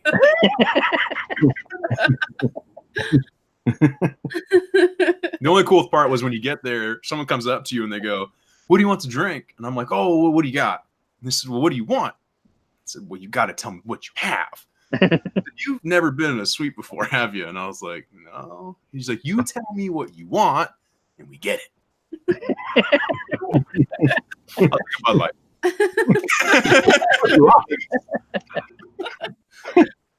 You're drinking that pea water. What are you doing? I am not a fancy beer drinker. Oh, I drink the fancy stuff. We got to drink the IPAs and stuff like that. I mean, if that beer's free, you're getting me some nice beer. I was like that with the food. They're like, "What do you want to eat?" And I was like, "Is it the same rules apply?" And they're like, "Yeah, tell us what you want. We'll get it." And I'm like, "I'll take a lobster."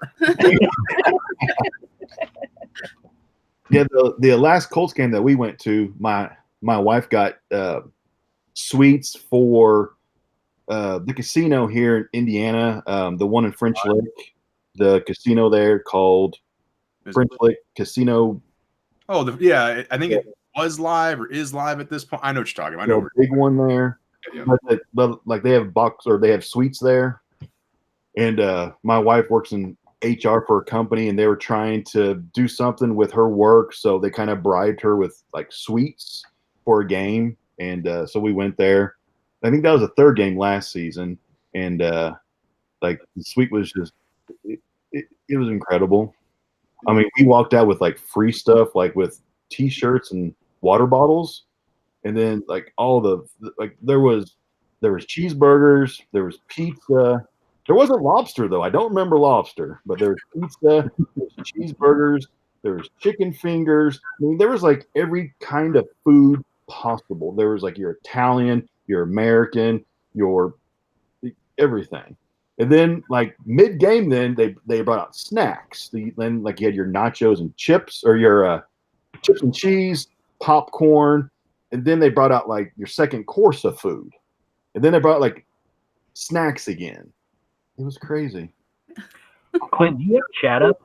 If your suite was like that, but like they brought out like different courses of snack food.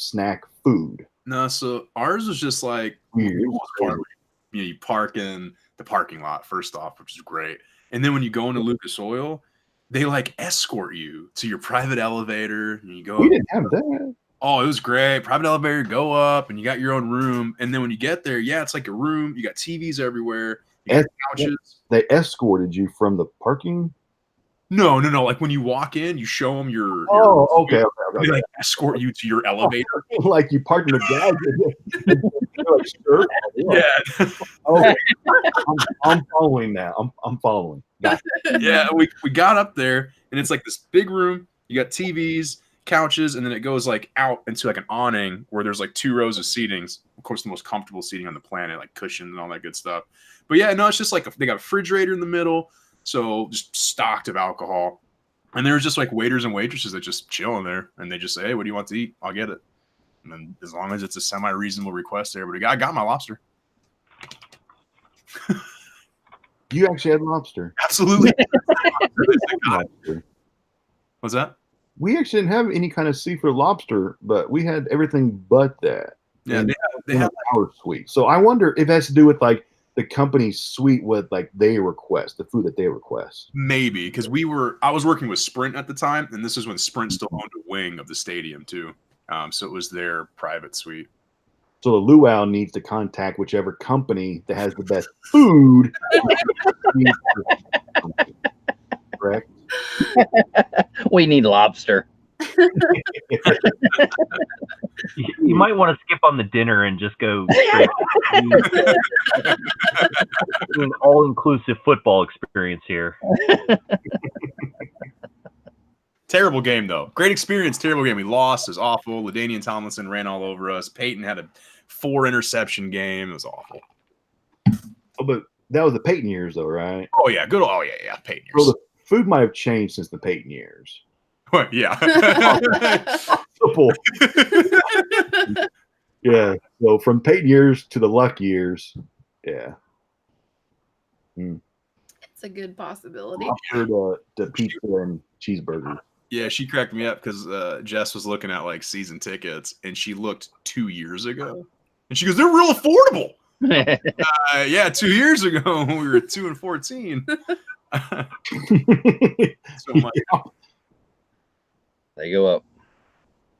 Yeah, I bet you last year they were probably for nosebleeds were probably what, $100 a ticket? Yeah, easily. Times yeah, what? This is lobster season games plus the 8 season games, postseason games. That'd be kind of expensive. Yeah, it very much. One, you got to be on a list, and it's a pain. They probably charge you a PSL for it. Lobster in Indiana can't be great. Yeah, I'm originally from Massachusetts, man. So East Coast seafood, super delicious, fresh out of the ocean. We'll live there one day. Tom Brady better than Peyton Manning? What? No. Like I kind of feel sick to my stomach a little bit. Okay, so the Patriots are a fantastic team without Tom Brady. That's right. You took Peyton off of the Colts. The Colts were terrible. You took Tom off the Patriots. The Patriots have been a solid team without Tom Brady. Tom's a quarterback, but he's not an elite quarterback. Brady goes down. Game 2, knee injury. Matt Castle drives him to an 11-5 year. Yes, they didn't make the playoffs. That's because Miami was doing great that year. But other than that, 11-5. Peyton goes down. The whole team got fired. If you put Peyton Manning on the New England Patriots, dude, you're talking 7-8 rings. No joke. Like, you're talking one of the best quarterback minds on the planet Earth with the best coaching mind. I'm not a Patriots fan, but Bill Belichick is a freaking Frankenstein genius when it comes to figuring out how to make people play or recording people, whatever makes it. What was that dude's name from Purdue who stepped in for Peyton? Curtis Painter. Yeah, Painter. Poor kid. Because they didn't trust Sorgi. I mean, he can't go beyond the clipboard, you know. Hey, but good for Sorgi, man. You know, he made a career out of that, right? I mean, the dude got a ring, and I mean, best job ever. And now he's a voice commentator for the Colts. If you listen to it on Sundays, I know that. Yeah, but yeah, I mean, if you had to honestly choose a quarterback to build your team around, would you choose Peyton in the prime or Brady in the prime? Seriously, now. Manning, easy. I'll take Manning in prime. I feel the same way about Dan Marino for going backwards in football too. I love Dan Marino, and as a pure quarterback, you put Dan Marino on a team surrounding him. Oh, Favre. I'm choosing Favre over Marino. And Favre was just so. I love watching Favre. Don't get me wrong. I just don't trust him in a playoff game. Favre. Yeah, I mean, if you want to go Dan Marino far back, then Montana is probably the best quarterback. Personally speaking, Montana is my favorite, best quarterback. I rank Montana over every quarterback, including Peyton Manning. Peyton Manning is number 2 behind Joe Montana. I think Manning has the greatest mind, and Montana likely had the greatest talent. I want to say, him and Jerry Rice. I don't think there was any way that was being stopped at all. Yeah. Well, and Joe won before Rice too, right? Joe didn't lose. That's my thing. Joe never lost. He didn't lose. He won his Super Bowls. Like when you compare Michael and LeBron, it's the same thing. Michael never lost an NBA Finals. Right. Michael's on a different play. I think Michael Jordan could have played football and been the best football player on the planet. Michael Jordan is the person for me in all athletics and sports. And again, it's we grew up with it though, right? Watched it as a child. He made watching basketball supremely fun. Oh yeah, he did. I remember someone came to our school in high school, and it was a Make-A-Wish Foundation, and someone asked the question, well, I'm sure Michael Jordan's the number 1 Make-A-Wish. She said, yeah, he is. She said, but it's easier for you to get to see the president of the United States than it is for you to meet Michael Jordan. I just like, too, when you interviewer asked Michael Jordan, right, that do you consider yourself the GOAT? He's like, no. He's like, how can you, right? I never played against the greats before my time. He's like, you can't say that. That's how you respond if you're, you know what I mean? If you're a great player, not like LeBron's like, yeah, after I won that one, that's when I knew I was the GOAT. Like, come on. Yeah, but he's been in it since he was like 14. I mean, he was like McDonald's high school championship since 16 and NBA since 18. It's hard for you not to have that mentality ingrained to you at that point. You've been essentially a paycheck to your parents and just a purebred horse or athlete since you were, a kid. So it's hard when you grow up like that. Michael Jordan, I think he had to work for it a lot more. Hey, Charlene Ginge and Jeffrey Black. What's up?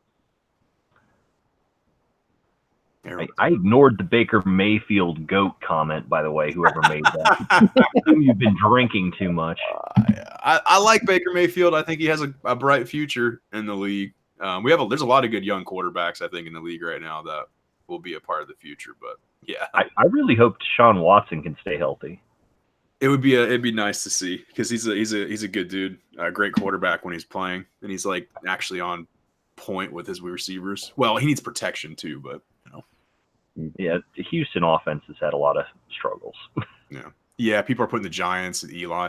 That whole situation's terrible. GOAT stands for greatest of all time, Jennifer. Yeah, and there's only one GOAT, and that's Michael or Peyton Manning. Laser rocket arm. You guys have one for other sports? I have a hard time with Ali versus Tyson for me. I grew up watching Tyson, so I think it holds a special place for me thinking about Mike Tyson for boxing. Yeah, I'm with you. I've always Wayne Gretzky for hockey. That's sort of how we grew up, and that was who he was. Like for baseball, I think it's very, very hard because of the aspects of the game between hitters, pitchers. I mean, because you can say the best player of all time is Babe Ruth, but then the best pitcher of all time is like Nolan Ryan or a Roger Clemens or a Mordecai Brown, but then they're totally different ball players. Yeah. With baseball, you can't say the best player of all time is Barry Bonds because he never pitched. So in baseball, it's very hard to say, that person's the GOAT. Then you have this whole steroids thing and all that good stuff. Well, it's funny with Babe Ruth, right? Because Babe Ruth's one of those things none of us grew up watching Babe, but our parents did, and it was always passed down to us that Babe Ruth, he's the guy, right? And like it just was instilled in us as a young age to know that's it. That's like the best of the best. But what's funny is if we actually saw him play, like if we actually went back in time and saw him play, it's possible that from what we can see now and saw him play, we actually might be like, from what we can see now, he's not as good as what we can watch now. I mean, the talent that he was might not be even half of what we have now. Sure. It wasn't the same amount of competition back then. I mean, it's been 90 years. Yeah. And then that's when you get into sports medicine, right? And trainings and workout regimens and just the evolution of now men and women can dedicate every second of every day to train their bodies and eat the proper nutrition. You couldn't do that in the 30s. Yeah, Big Ruth was smoking cigars and drinking beer. Yeah. Hell, he was probably drinking moonshine half the time. Yeah. But yeah, I mean, that's also pre-Jackie Robinson, so there's not a whole lot of diversity or expanded ball player base to judge that time frame on either.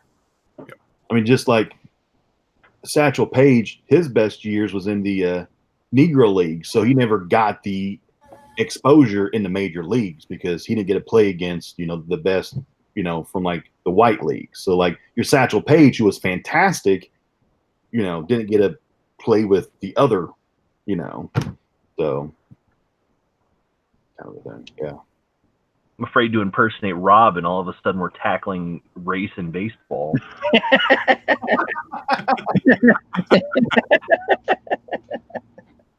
We've made great strides during the stream, everyone. Very proud of us. Best golfer. Tiger Woods is just great, right? I know it's a cliche answer. I feel like I don't know a ton about golf, so I'm sure I can't. I know Arnold Palmer, right, was a great golfer.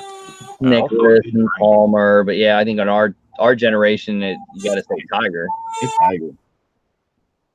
Because I started to golf back in the early 90s or mid 90s because of Tiger. Like I joined my high school golf team back in 1996 because of Tiger Woods, because I wanted to be like Tiger. And Nike released a T-shirt back in 1997 that all the shirt said on the front of it was, "I am Tiger Woods." I love that shirt. I wore that shirt so much it fell apart. Yeah. I mean, I freaking love I mean, I golfed so much for like about 5 years, just because of Tiger. Then I kind of like got bored with golf, and I haven't played it for about 15 years now. But Tiger inspired me to play golf because he was that good. Yeah. Yeah. Freaking awesome guy. The GOAT. It was nice to see him win one this year. Yeah. That was nice. Yeah. I mean, coming back from his controversy with the car incident and everything. So yeah, that was kind of nice.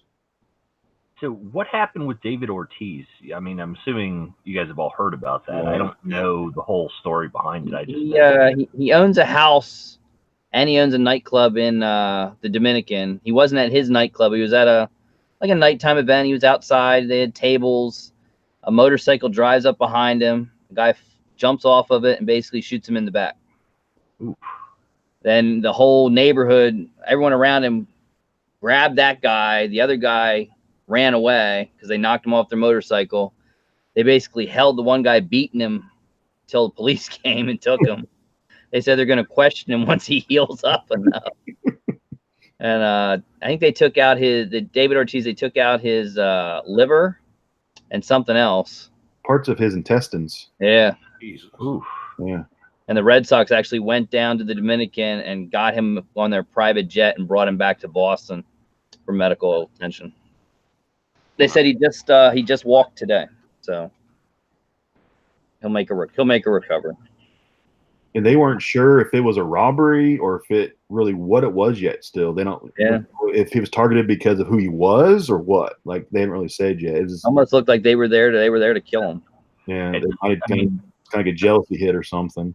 Well, that's what I'm reading in chat is different things. People are saying that he was messing with somebody's girl and they sent this person after him. Maybe. GTC says it was a hit.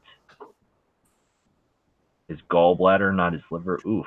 His gallbladder. Yeah, gallbladder. Okay. That's bad stuff. I mean, if I was him, I'd stay out of that country. I mean, he's from there. I mean, that really stinks, but I mean, there's certain countries whenever you get like rich and famous, you just kind of need to stay out of. I mean, just because you become a target. It's kind of sad, but you know, in this day and age, you got to be careful. Yeah, no kidding. Gotta be careful. Oh, that's going to spark a whole new conversation, Super Mutant, if you start going off about wrestling and who's the GOAT in wrestling. Hulk Hogan, hands down. Stop it. I don't argue. Please argue. Close your eyes. Close your eyes.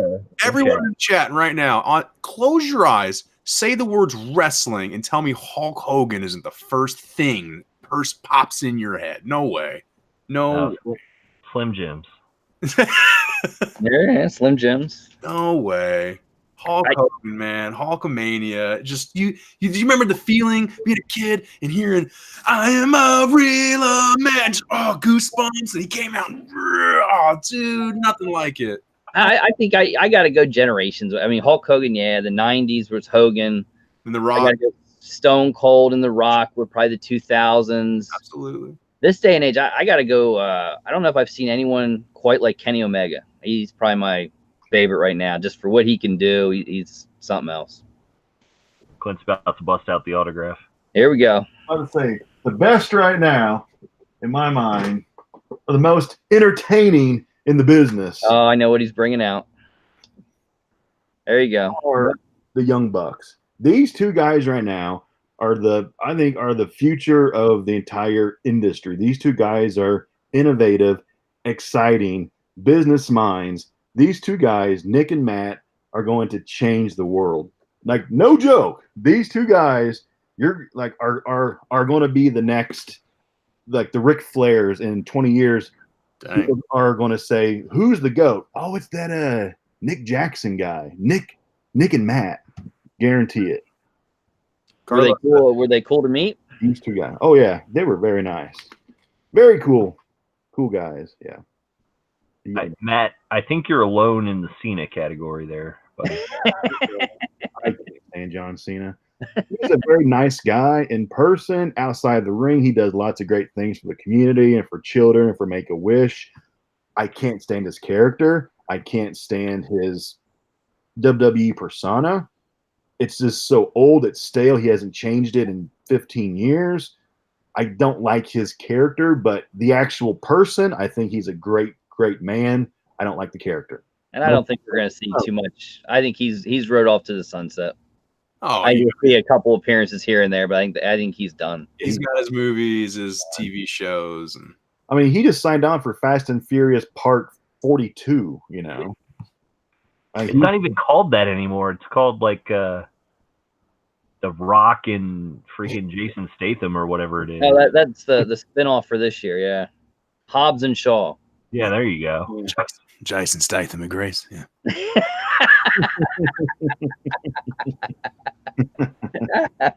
I always liked Rey Mysterio, but then I don't know crap about wrestling, Brent. So. I like Rey Mysterio. Rey Mysterio is great, real fun, super entertaining to watch. That was Rey Mysterio I loved to watch wrestle. Because you got some guys like, listen, we just said Hulk Hogan the GOAT. Hulk Hogan couldn't wrestle to save his life. One of the worst wrestlers. I mean, you know what I mean? Like, if you're honest with it, but like, yeah, Rey Mysterio, the Hardy Brothers, right? High flying entertainment, seeing people fly around because it's risky, man. I know it's fake, but some of the stuff they're doing is risky. And you're kind of on the edge, you're like, ooh, they could die. They just put on a Saudi Arabia show, and they had old Goldberg against the old Undertaker, and the old Goldberg almost pile drive the poor guy on his head. That match was terrible. They apparently really went at it in the back after. I heard Goldberg concussed himself by running his own head into the pole, right? Yeah, and then Undertaker legitimately pile drived his face into the mat. Like, they almost died. Yeah. They could have honestly been paralyzed, both of them. Because they're both honestly too old to be in the ring doing anything. They're done. At a certain age, you're just done. Oh, Goldberg looked like he was in good shape. I believe they threw so much money for that Saudi Arabia show at them that they couldn't say no. I mean, come on, think about it. Would you guys, right? Hey, man, 20 million, 4 million, 1 million. Just hop into a ring, entertain a little bit. Give me a big leg, give me a choke slam, right? Give me a spear, call it a day. Run your head into a pole, see some birds, you drop on top of your head, might get your vertebrae crunched a little bit, might lose some cartilage, $5 million, you want to do it. I might think about it. I would still do it. I would still do that. Think about it. You're not selling it well, but I mean, $5 million at the end sounds good. I think about it. Let's talk best female wrestler. You're gonna get me in trouble. That's Charlotte Flair. She's the best in the world, in my opinion. Charlotte Flair. Current best in the world, Charlotte Flair. She's very, very talented. Yeah, I'd agree. Not best mic skills. In-ring talent. In-ring talent. She's phenomenal. Honestly, she is. In-ring talent. Yep, I'd agree with that. Steven looks like he wants to speak. I value my bed. You look like you want to say something, but being held back. Just listen. I won't tell you guys why. I feel like it'll be understood for those that watch wrestling. I love myself some Trish Stratus. Trish was good. Yeah. Back in her prime, she was very good. Very good. But I was more of a fan of the other girl. What was her name? Lita? Stacy Keibler. Stacey Keibler. Okay. She was not good in the ring. She was not good on the mic, but I was like an 18-year-old young man. She was my favorite, Stacy Keibler. Hold on, I'm Googling to catch up here. Someone's getting photos. Why? I mean, I understand what you're saying. I understand why Steven would be sleeping on the couch. I got it.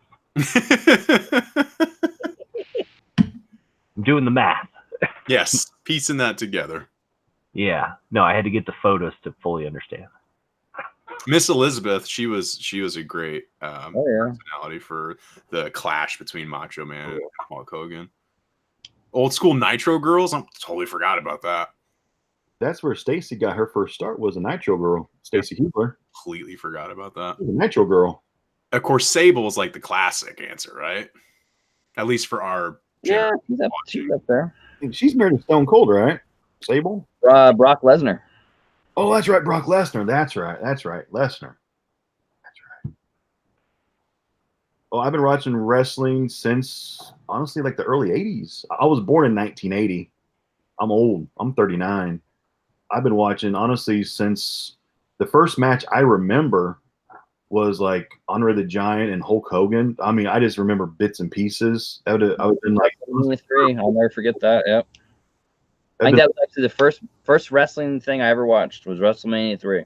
It was like because I remember it was like 83 or 84. It was the first match I actually remember was Hogan and Andre the Giant. I was like this big, like literally, maybe this big. And I've been a fan, but I mean, I've taken some breaks over the years because I get bored with the product. You know, I mean, you get bored at times. Like right now, it's bad. WWE, like right now, I actually haven't watched it since WrestleMania. I'm bored with it. Right now, I'm pure New Japan, AEW, and ROH is all I'm watching now. That's it. That's all I'm watching. Mostly AEW. Huge fan of them right now. Good product. Okay. Was it October for the TV show? Yes, I can't wait. TNT. I mean, I can't wait. Yeah, they're good. It'll be fresh. It'll be good. Yes. Are those all different wrestling leagues? Like I'm totally outside the. Yeah, New Japan is based in Japan. Is pretty much the size of WWE, like the same kind of size structure. It's just based in Japan. And they kind of have the financial backing and product as what WWE has. ROH is based in the US. It's much, much smaller, more of like a independent scene. And AEW just started up a few months ago, officially. And it's kind of like the next big thing, which was pretty much was started up by these guys. The Young Bucks. The Bucks and Cody Rhodes with backing of the Khans, the family who are pretty much like multi-billionaires. They're like yeah. That was a question I had for Clint when we met up at the PopCon. Was like, is AEW actually going to stick around? You told me that, and I was like, okay, well they got financial back. Uber rich. Yeah. Like Vince McMahon's worth like $2 million. The Khans are worth like $6 million. No, the Khans could buy out Vince if they wanted to. If Vince was wanting to sell, the Khans could buy him out and have a lot of cash left. A lot. So yeah. They've got the backing to make this go if they want to. So it's exciting as a wrestling fan who's ready for some competition, something new, something fresh, new product. Yep. And you would think he would step it up, but he doesn't. Oh, sorry. All this wrestling talk's exciting. I'm trying to understand. So what happens when they like cross over?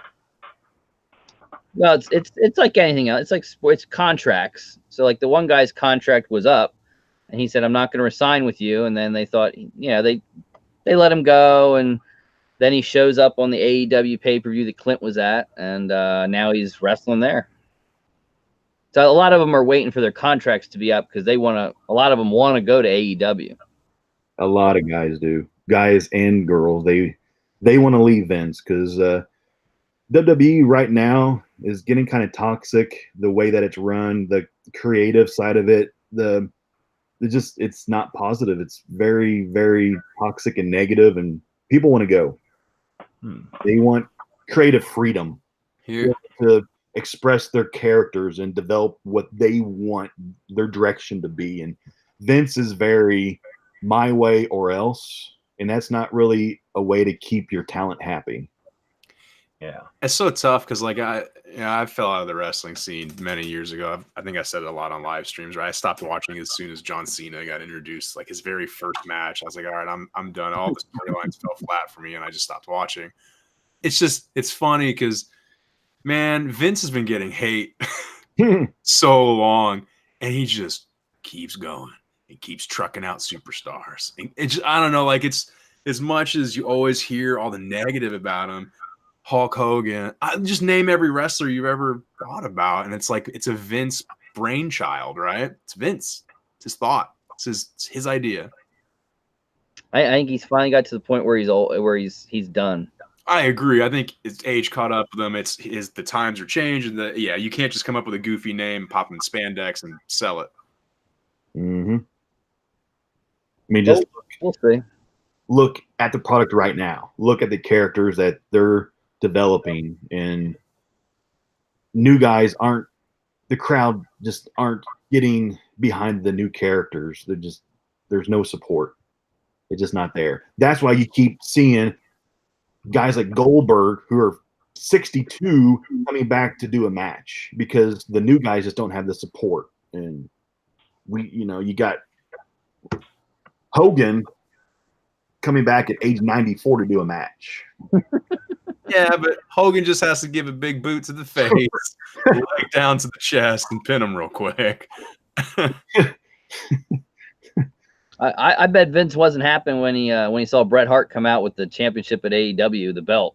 Yeah, that didn't make him happy. I think Bret still has he probably still has the legend contract with WWE, but it allows him to do other stuff. Mm-hmm. He saw that, oh man, I bet he was not a happy camper. I bet he was pissed. I mean, especially since Bret was just doing the Hall of Fame speech like 2 weeks before that. Like, he was just on the TV, just on the WrestleMania pay-per-view like 2 weeks before that, or 3 weeks, whatever it was. Yep. Boom, he pops into a brand new company and reveals their title to the world. That's kind of like a slap in the face. But Bret and Vince, supposedly that's almost like classic. But Bret to this day still blames Vince for Montreal job, for the death of his brother and for Montreal. I mean, there's always that undertone of hatred for Vince, no matter what. There is. I mean, dude, Vince is the ultimate heel. Yeah. Oh yeah.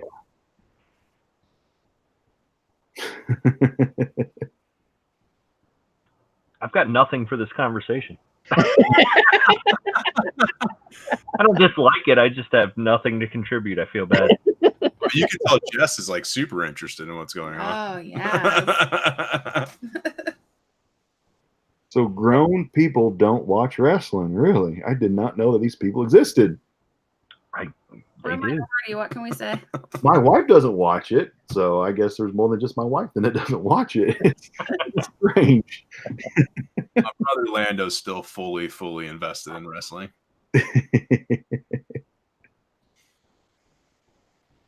I never got into it, even as a kid.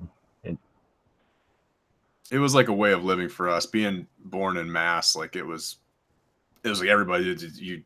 My family and my parents, we sat down. Everything revolved around the TV for when WWF came on. It was like for our neighbors, and WrestleMania came out. Everyone chattered. It was we were bred into it.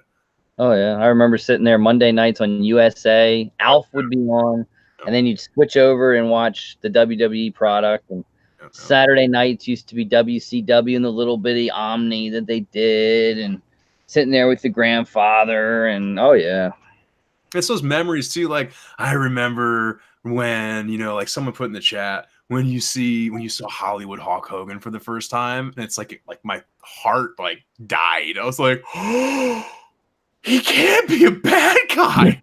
No. That was genius that they did that. Genius. Yeah. It's what John Cena should have done years ago. Yeah. So what you guys are saying is if I pull one of those Funko Pops out of the latest Spastic boxes, I've got someone to trade or sell it to. I think the reason I got the Spastic Pops, the last one, is because I think it has a Hollywood Hulk Hogan in it. I think that's what intrigued me to get it. You're right, yeah. It has a Stone Cold in one of them, the Hollywood Hogan's in one of them. The 250 box has like several Rey Mysterio variants. Yep. Not what I want out of it, but you could always sell it. You could flip it. I have sold. That was one of my biggest sales of a Funko Pop. Was the 7-Eleven Rey Mysterio I sold for like $225, I think. I'll tell you. Well over PPG, Clint. You would have been proud. So a good pop to try to have sold is that a metallic Children of the Forest. We know a couple people that sold that thing for like $700, $800. What's it? I'm sure it took a hit and went down now that they had the. They just happen to have more stock. Oh yeah, and there's more still. You bet there is. There's a lot more still. I bet. Tanked. Well, it's like that HBO thing tomorrow that they're doing. Yeah. You know, now they put the limit on it, so you can get 2 of the glow in the dark Night Kings by themselves. You could buy 2 of each set, but they tell you it's a pre-order. It's not going to be available till December. It's not going to be like the metallic Night King on the throne because they're not made. They almost can keep going because they'll make whatever people want.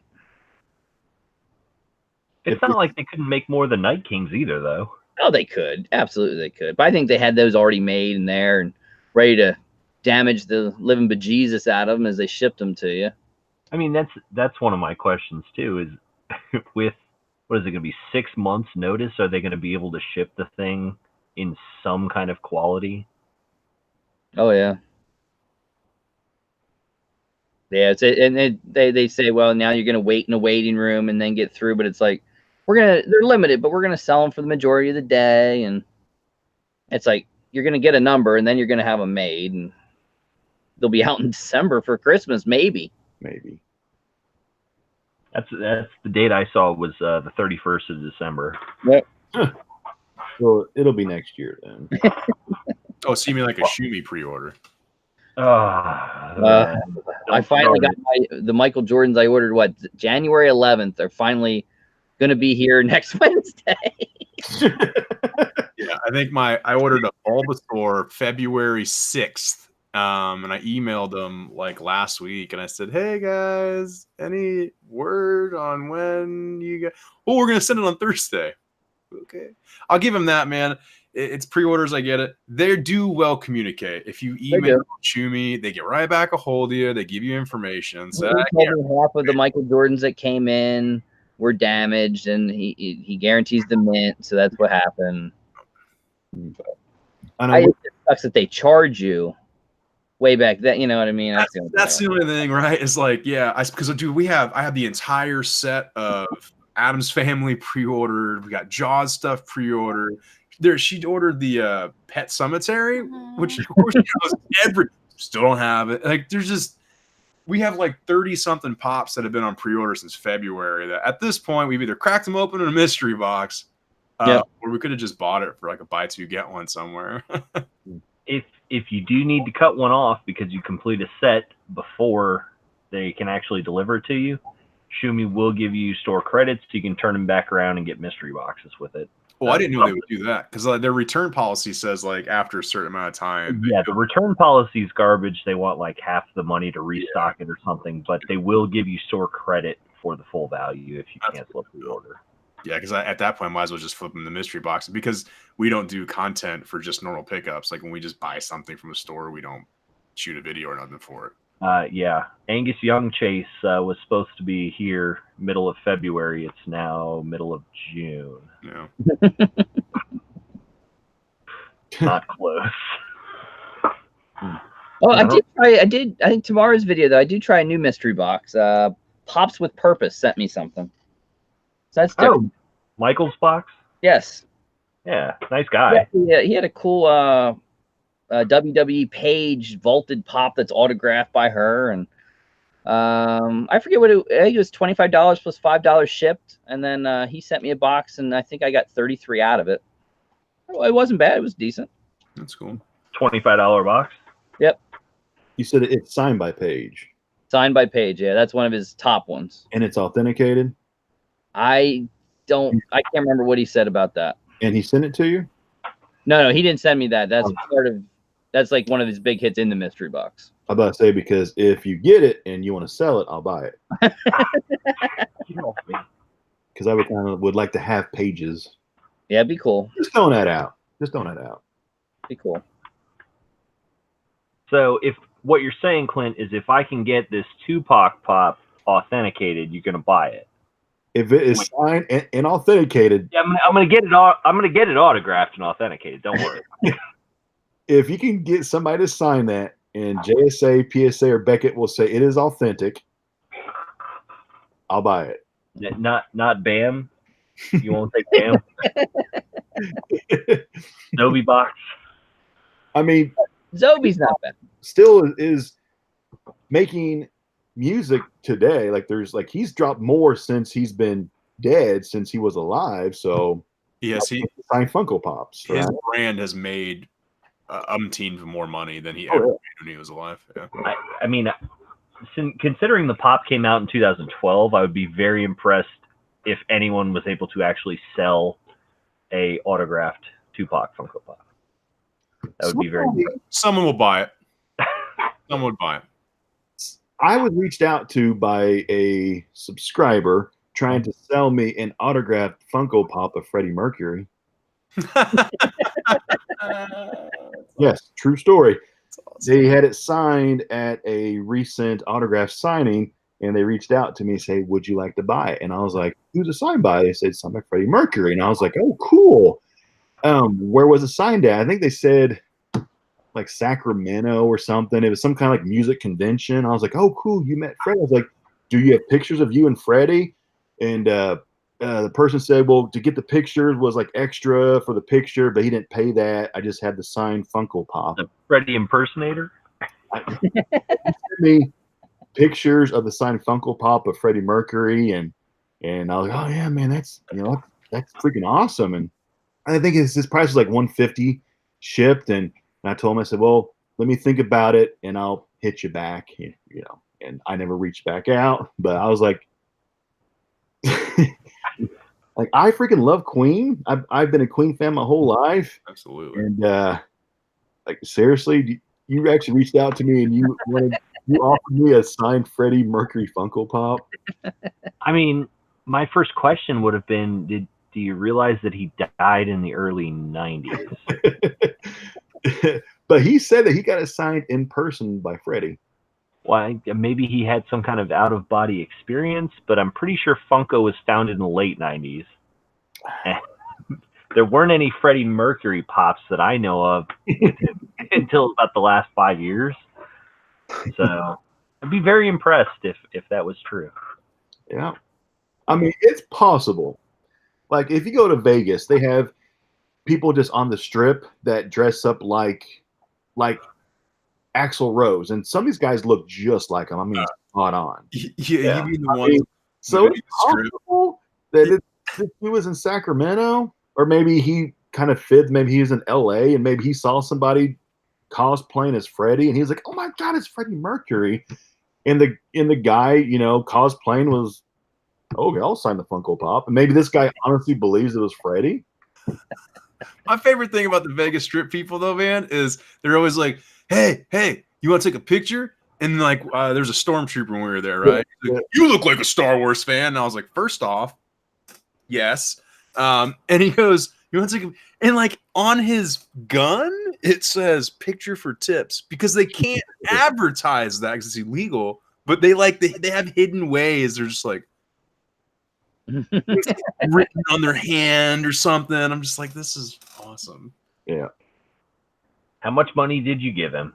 I gave him $20. You're in Vegas. Who cares? I gave him $20. I think that was my standard tip in Vegas. I was like, "Yeah, you were nice to me. $20." Yeah, because that was the dude that actually upgraded our room into a presidential suite. That's because I thought he was lying to. I didn't know he was serious. I know he was serious. And he got what he wanted. What, to look at you? Yes. All you wanted. It's the weirdest experience ever. Oh, man. Tell us more about that. No, we landed. So we got off our flight. We landed. It's like 2 a.m, and we get to our hotel, and this guy behind the counter, he's just like, liked him some Steven. He liked him some me. He drank him in. That is like the actual definition of drinking someone in, is what this man did to Steven. I am exhausted, okay? And I'm like leaning into the counter. And I'm like, "Hey, how's it going?" And we're talking. wait, you guys are East Coast time, right? Yeah. Yeah. What time did you fly out to get into Vegas at 2? I It was don't a know. late flight. That's the wrong way on the red eye, guys. Either way, we get there. Well, Jet lag's a thing. We also had to, when we got there, we had to go to the marriage license place because we got married in Vegas. So our wedding was early in the morning, so we had to go there first, which was in the opposite direction where we needed to be, and then we had to go back to the hotel. So it was messed up. This is last weekend? Yeah. Yes. No, so we get there though, and the guy's just like, he's like checking us in. He's like, well, I'm gonna upgrade you to the presidential suite. We thought he was and we're just joking. like, whatever, cool. Like, it's been a long day. We like great. literally laughed. We laughed, dude. We laughed out loud. We LOL'd for real in real life, not a text message. It happened. I laughed at him to his face. It's like, he didn't care because he was just staring at your body. Yeah, he just kept saying, it's fine. Yeah. And so I was like, cool. And so we like go to the elevator. We go. Yeah, and it's like this hallway. We're on a hallway. It's like this giant double doors. We have a video of it. Yeah. And like there's you walk into the suite. 2 bathrooms. For what? Yeah. You look to the left, there's a bathroom. To the right, there's a bathroom. With like one of those jacuzzi tubs in it. There was a living room because you need a living room in your hotel in Vegas. You're in your hotel for so long. We both looked at each other and we were like, he was serious. Yeah. Maybe we should go We back should have probably tipped him. downstairs Yeah. and thank him. Yeah. Definitely did it. Yeah. I think you gave him all the tip he needed. That's what I said. See? And I was like, you know what? Finally. Yeah. We had like view of the strip. It was crazy. Oh yeah, the strip view is awesome. We paid for a standard room. That's super cool. What hotel was this? It was a great room, but we only slept in it, right? You sleep for a couple hours, you're back down and walking about. What hotel were you guys in? Treasure Island. Treasure Island? Mm-hmm. Nice. Well, note to self. Super nice. Bring Steven to Treasure Island. Yeah. Yeah, that meant someone put strip view in quotations. Yeah. Oh, that's funny. Well, I'm being chewed on by my dog. I think that's a summons for me to walk in. Come here. Well, we are going to be popping off here because it is almost 1:30, and we both got. Oh yeah. Yay! Yeah, about time to wrap it up. It's been almost a 3-hour stream. It's been a good and a long one. So I will make sure and link everybody's YouTube channel down in the description box to this video once it is completed. So everybody who has watched this, if you've made the 3-hour mark, you will hear me say this. So make sure you check out everybody's channel down below. Make sure you sub to them. That would be freaking awesome. So thank you everybody for checking this thing out. If you made this whole thing, 2 big thumbs up. This was a long one. It was fun, interesting. Thank you to 2 Peas and a Pop. Thank you to Sean Ryan and to the Luau for coming on, hanging out. Really? Yeah, thanks for having us, Clint. Yeah. Appreciate it. That was awesome. Yeah. Thanks. It was a lot of fun. I really appreciate it. And everybody who hung out with us and in the chat, thank you, everybody. I appreciate it. So anybody have any kind of last thoughts or last impressions or anything you want to say before you go or any kind of channel plugs you want to do? Do it. Hopefully this helps you get monetized. Monetized. We have a shameless plug. For anyone that's in here, we are going live tomorrow night at 9:30 Eastern Standard Time. We're doing a duel with the Funko Pack. Cool. Set your alarms. We'll be there. All right, I'm bowing out. My dog is eating me. I will do you guys a Rob impression later. Okay. Oh, it's that. Okay. So thank you, everybody. Thanks, Clint. Bye, See you Clint. guys. See you, everybody.